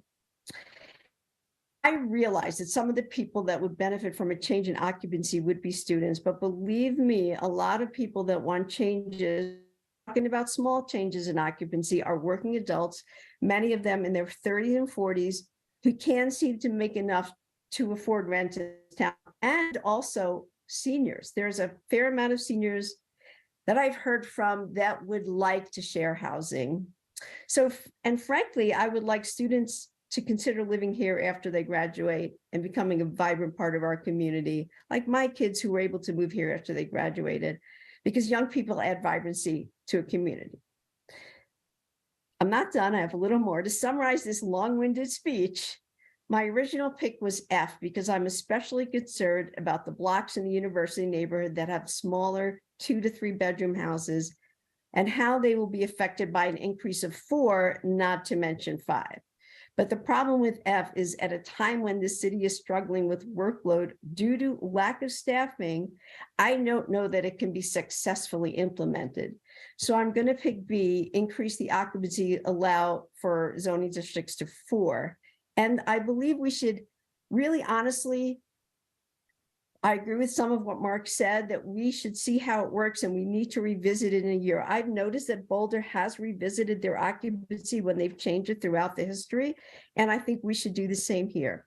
I want to make sure we protect the neighborhoods near the university, and I want to make sure that the student non-student ratio in neighborhoods like Martin Acres, The Hill, and Goss Grove, which are our most affordable neighborhoods, that doesn't change. And these very affordable, these more affordable neighborhoods need to be available for families and our workforce. And so that's why I don't want to see the student, non-student ratio change.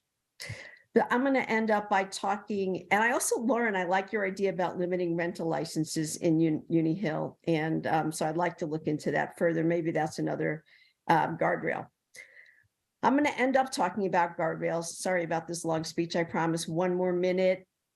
What bothers people in these neighborhoods most is noise, trash, and parking. Now, I love hanging out with students, but I'm not sure how I would feel. You know, I love hanging out with students, but I'm not sure how I would feel if there was student housing on my left and on my right of me, just because I'm noise sensitive and I struggle with migraines, which I have one, as you know now, and that's for real. And what bothers people is the noise, trash, and parking. But we just passed a new trash and noise. We passed those new ordinances, and I'm hoping they'll make a difference, and we'll see soon enough. But let's now uncouple parking from occupancy like we did noise and trash.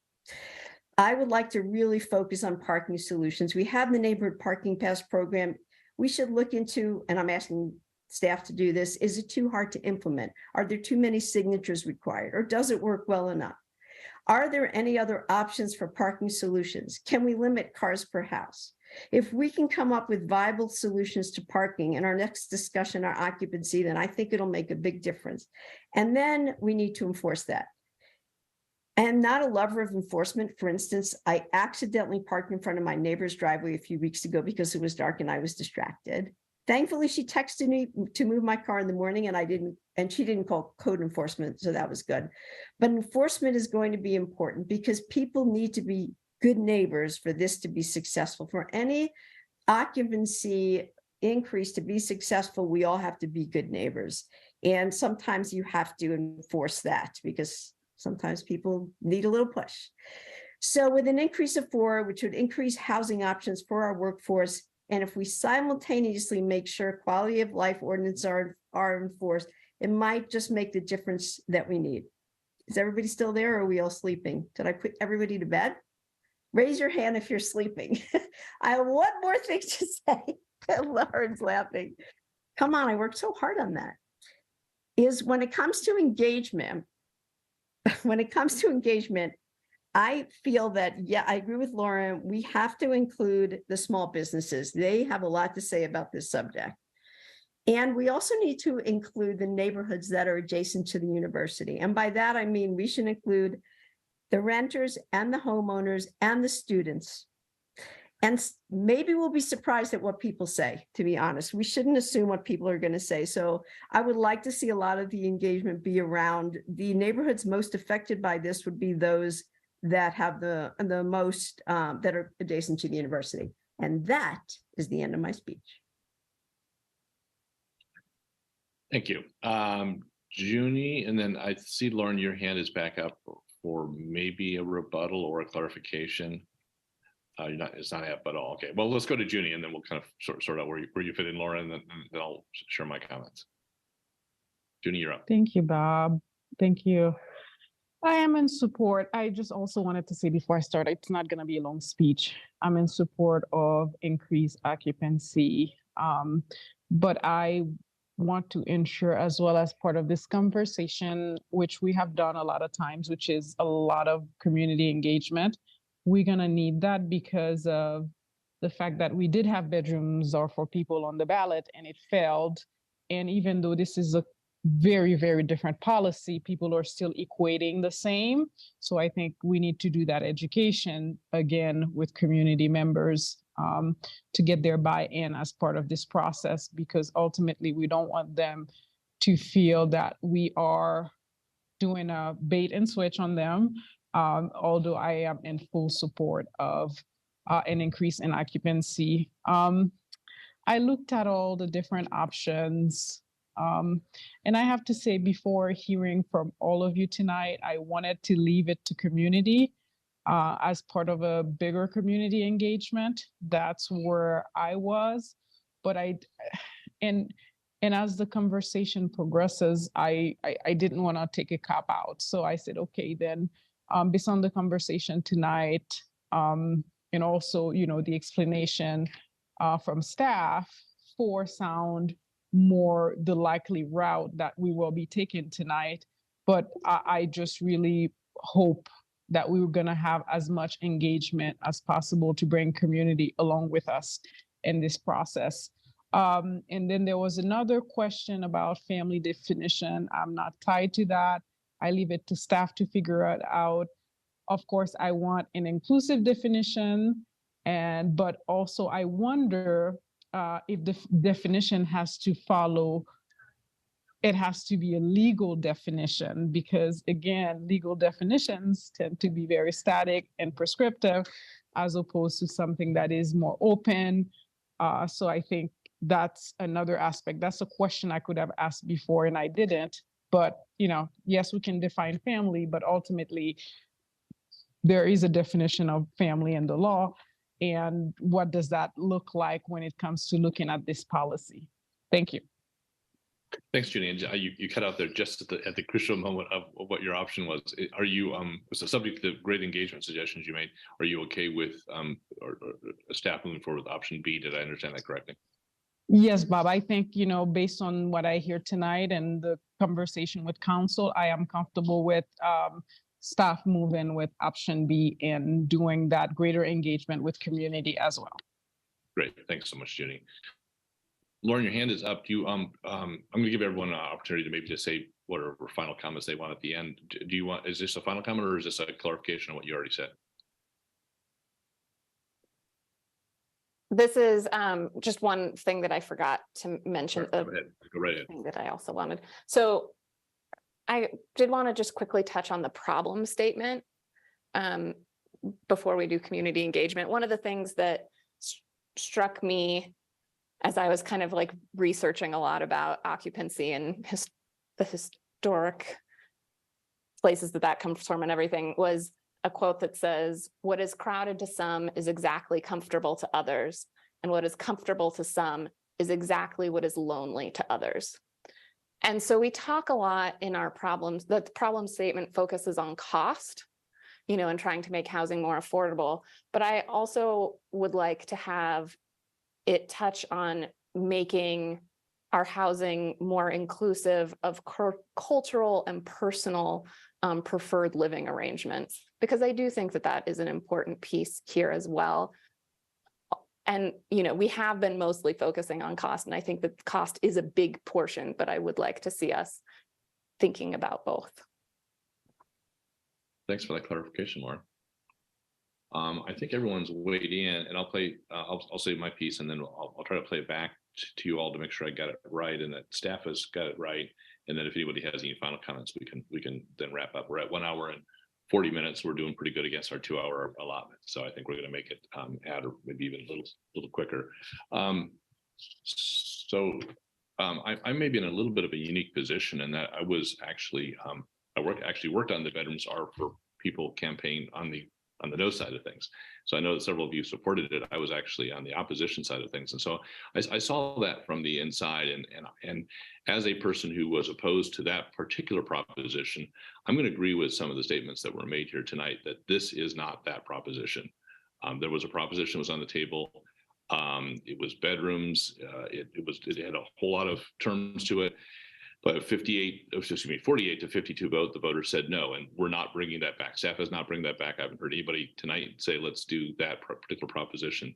But I don't think that means, and I'm saying this as a person who was opposed to that proposition, I don't think that means that we can never, ever look at occupancy. As a matter of fact, to the contrary, 48% of the people in our town, almost half, said we'd like you to do something on occupancy.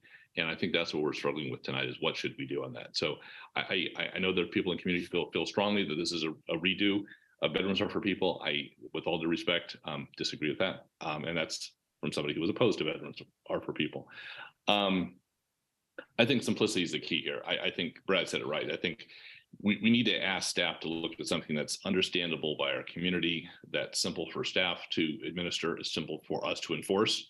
And right now we have a kind of a complicated law, if you ask me. I still don't understand exactly what the limit is. I think the limit is generally 4, but it's 3 in some zones, but we don't even know how many rental units are in those zones. I appreciate staff coming back and letting us know, but it sounds like it's kind of a pretty small minority. But it would be great to have some actual numbers so we could work off of those. And so it seems to me that if we were to go down the path of just simplifying things and say that, hey, listen, folks, the limit across the board citywide is 4, we're really not changing things much. I mean, it's pretty much 4 almost everywhere anyway. A change to 5 would be a pretty big change. But 4 seems to me like that's kind of like the status quo, with the exception of a few neighborhoods where I'm going to guess there's probably not a whole lot of rental units anyway. So where I'm coming out is I'm also at option B. I have a slight preference for 4 because it's not a big change, but I'm also open-minded to 5, and I'd love to have staff explain to us how that looks. I'm a little torn on the option F as a kind of a backup. I know a few people have said that it would be nice to hear impacts on those neighborhoods near the university. I don't know if I'm all in on option F as the right answer, but to the extent that we can hear from staff as they evaluate option B, which does sound like a pretty strong majority supports, it would be helpful to have some, at least not only engagement, as several of you have said, about those affected neighborhoods, but also a little bit of impact, I guess, on those neighborhoods. And maybe as a result of that, more of us will be supportive of option F, or maybe we'll determine option F is not necessary. So I'm supportive of B, preference with 4, but I'm willing to listen to 5, and I'd like to hear about impacts to neighborhoods, which is kind of an option F thing. Let's see what else I have. I agree with some of the earlier statements. I read all 500 emails we got this week and responded to most of them. It took a long time. What I was reading between the lines on many of the people, other than folks feeling that this was a redo of Bedrooms Are for People, what I was hearing from people, the concerns of those who did not want any changes to our current level of pretty much 4 everywhere, was primarily around noise and trash and parking. And as has been observed by my colleagues already tonight, we just like weeks ago updated and I think tightened our noise and trash ordinances. I think we should give those a little while to see if they take into effect, but I think we simplified them and I think we made them easier to enforce. The parking rules are being evaluated as we speak. It's not to say that we've solved all those problems, but it is to say that we're not ignoring those problems. They are problems in some places. And if those are people's biggest concerns, noise, trash, and parking, then let's take on noise, parking, and trash, because I'm not sure that there's necessarily a direct correlation between how many people are in a place and whether they're related or not. So let's examine option B, and then I think all the great community engagement suggestions. I don't have anything to add to what you guys said. You guys have some fantastic engagement. Hopefully staff was taking some really great notes on how to engage with folks and where we are. Aaron, I see your hand is up. I wanted to give everyone a chance to kind of wrap up. I did want to play back people's what I heard is people's preference. Did you want to clarify what you said, or is this kind of a closing statement? Just very quick. I just want to say, as Bob, you said option B and mentioned you had a preference for 4. I realized I said B, 4 or 5, but not my preference. My preference is 5. That's the direction I would go. But I do want to hear from the community on both 4 and 5. So just want to be clear about that. Great. So let me play back what I think I heard, and then it's a little unfair to Rachel because she had to do this by hotline, so she didn't have the advantage of hearing all of us. But she did clearly say option B, but she was also open to other things, which I think we all are. Aaron, thank you for clarification. Option B with maybe a preference for 5, but looking at 4 also. Matt, I heard you on B. I don't know if you're 4 or 5, but it sounds like we're going to look at 4 and 5. I don't know if you have a preference as between 5 but you also wouldn't look at 4. Is that right, Matt? Nicole, option Z. I love your creativity, Nicole. Option Z, just get rid of it all. I didn't hear a whole lot of people going there, Nicole, although I did hear Matt and Lauren both wistfully say that it'll be great someday in our better world not to need occupancy limits at all. So I think you have some support there, just maybe not at this very moment in time. And then I think your backup to option Z was option 5, option B, which I assume was the preference of 5. Lauren also heard you at B with 5 and 4. Junie also heard you at option B. I'm going to skip over. Is that right? Yes, I'm still at option B. And I mean, as far as it concerns 4 and 5, I think that's where the community engagement comes in. Sure. That's great. I'm going to skip over Mark just for a second on my little list here. I've got Tara at option B with a preference for 4, but you'd be willing to look at 5. Is that right, Tara? I definitely like 4. I'm very worried about the smaller homes in Martin Acres and the blocks that are more with the smaller homes that are more dense. So I am definitely a 4 person. I mean, in the majority and all that. So whatever it is, but I like 4. That's great. And I'm pretty much with where Tara is. I'm at B4. I'm not opposed to looking at 5 and seeing what the engagement says and what the impacts might be, but I do have a preference on 4. So it sounds like most of us are at B or willing to accept B, with some people preferring 5, but willing to look at 4, and some people preferring 4 and willing to look at 5. But I think that gives a lot of staff a lot of direction. And then Mark, I think you're in a very different place from a lot of folks, which I think you want to go to the voters first of all, which is more of a process difference. And then the question is, what do we take to the voters? And I think I heard you prefer option F, which is really kind of B with a neighborhood overlay. Is that a fair statement, Mark? Yeah, that's fair. Okay, good.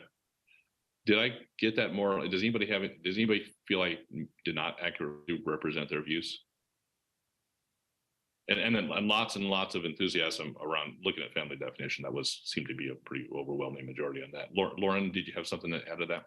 The way you said it made it sound like I was equal. I'm definitely stronger in the 5 camp. Sorry, I'm sorry. I apologize. Yeah, you're definitely strong on 5. Yes. I think there's a majority that was stronger on 5, but willing to look at 4. I think there's a minority of us that were 4, but willing to look at 5. And then Mark had a kind of maybe a separate view there. Is that good? Staff, I want to give council members kind of a closing statement if it's productive and helpful. Staff, are you getting what you need? Is there anything that you're missing that you need to ask us?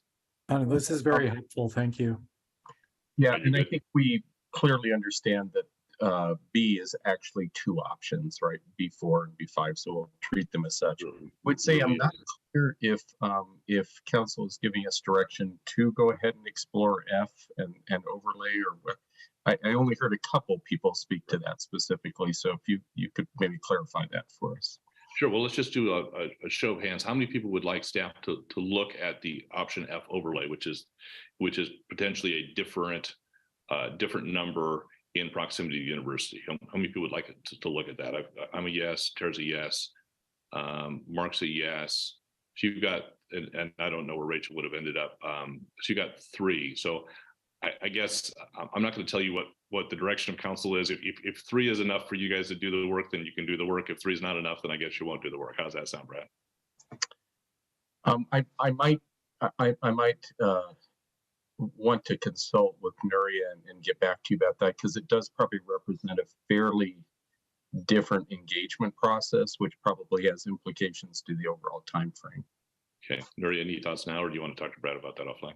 No, I'm happy to say that just in terms of fairness, I appreciate it, but I think 3 is not the majority, and I think that we should just limit it the way we do in fairness for all other things.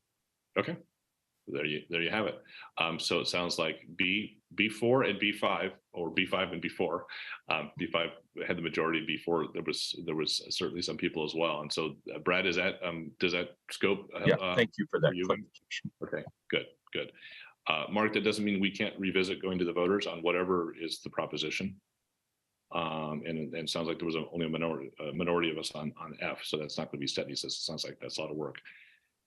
Give everyone a chance to kind of say any final comments in our remaining 12 minutes, but everyone feel comfortable that what staff heard is kind of reflected of the majority will of council. Okay, good. Now, if you have something more to say, and please let's get into arguments with each other, because we kind of decided, we didn't decide anything, but we kind of provided staff some direction. But if you've got some other things that you wish you would have said that you'd like to say in closing, this will be the time to do it. And I see Nicole's hands up. Yeah, thanks, Bob, for this chance. I just wanted to respond to something that I heard in our discussion. There was an implication in our discussion tonight that some of us aren't being compassionate to or respectful of people who are having real issues in their neighborhoods and would like us to find solutions. And I just really wanted to respond to that mischaracterization. At least for me, when I show up as a council member, I'm coming from compassion and empathy for everyone in our community, whether or not you disagree with me. And I'd like to think that's where we're all trying to come from when we show up in this space. I really want people to be able to sleep peacefully and enjoy their time in their homes. I want our streets to be lined with trees and not cars. And I really want people and pets of all ages to be able to walk on clean and safe sidewalks without having to step over broken bottles and things like that. As a body, and I think as a community too, we don't really tend to disagree on the problems or the need for solutions. Most of the time, what we're disagreeing on are the solutions. And I think that understanding and communicating that point is really key to making sure that our community can stay connected and that we can all stay connected in our shared humanity, even as we're disagreeing about these really complicated topics. Thank you. Thanks for saying that, Nicole. And I'll just agree with you. I think that we need to remind each other, and I'm as guilty as anybody, we need to remind each other that while we may disagree on solutions, we should assume of each other that we are all coming to the table with good faith. So thank you for reminding us of that, Nicole. Matt? Kind of on a similar theme, just likewise, Bob, I didn't get to respond to everybody like you did, but I responded to many. But reading those emails and hearing some of the commentary was sobering in the sense that there's a perceived divisiveness that is toxic, and we are not seeing people for trying to seek the best solutions. And some of the rhetoric is alarming in the sense of these accusations are in some ways no different than what we heard from the January 6th insurrection. And I think it's really dangerous to assume that we are just undermining and destroying democracy when it's not the case. And I think we have to really step back from the brink of hyperbole because it's not a safe environment. Look at what happens as a result of tempting people with the assumption that this body or members of this council are taking away a sacred right like voting and your participation in democracy. So I think we have a lot to do to do better as a community to figure out that there's other ways to disagree than lighting the fires that we've witnessed firsthand over the last few years in this community of ours. We love it too much to allow that to happen.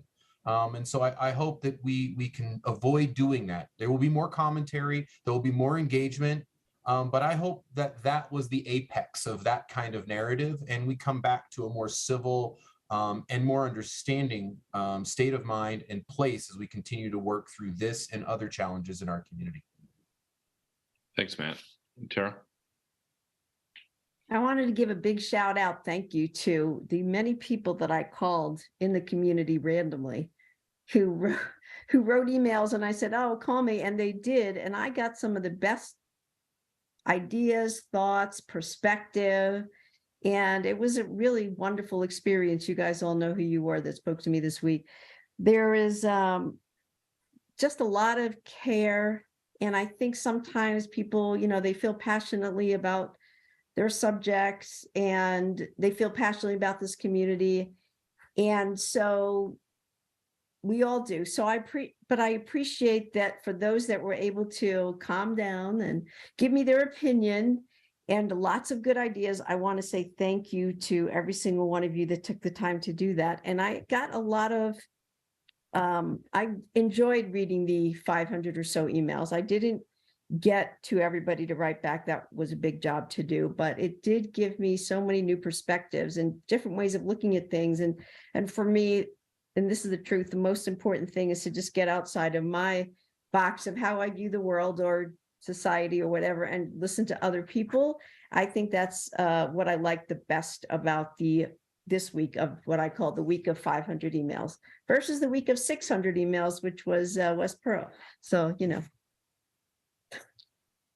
I'll make a comment to build on what some of my colleagues said. I think I assume that when someone writes to us with a lot of anger or emotion, they're feeling helpless. They're feeling some helplessness or some loss of control. And that's on us, right? If we have a community that is frustrated, that feels that we're not listening to them, or they don't feel like they've got control of the situation, or they don't have a say, then that's on us to ensure that they feel listened to. They may not agree with the decisions of a majority of this council, and that's fine. That's actually a healthy outcome that we have diversity.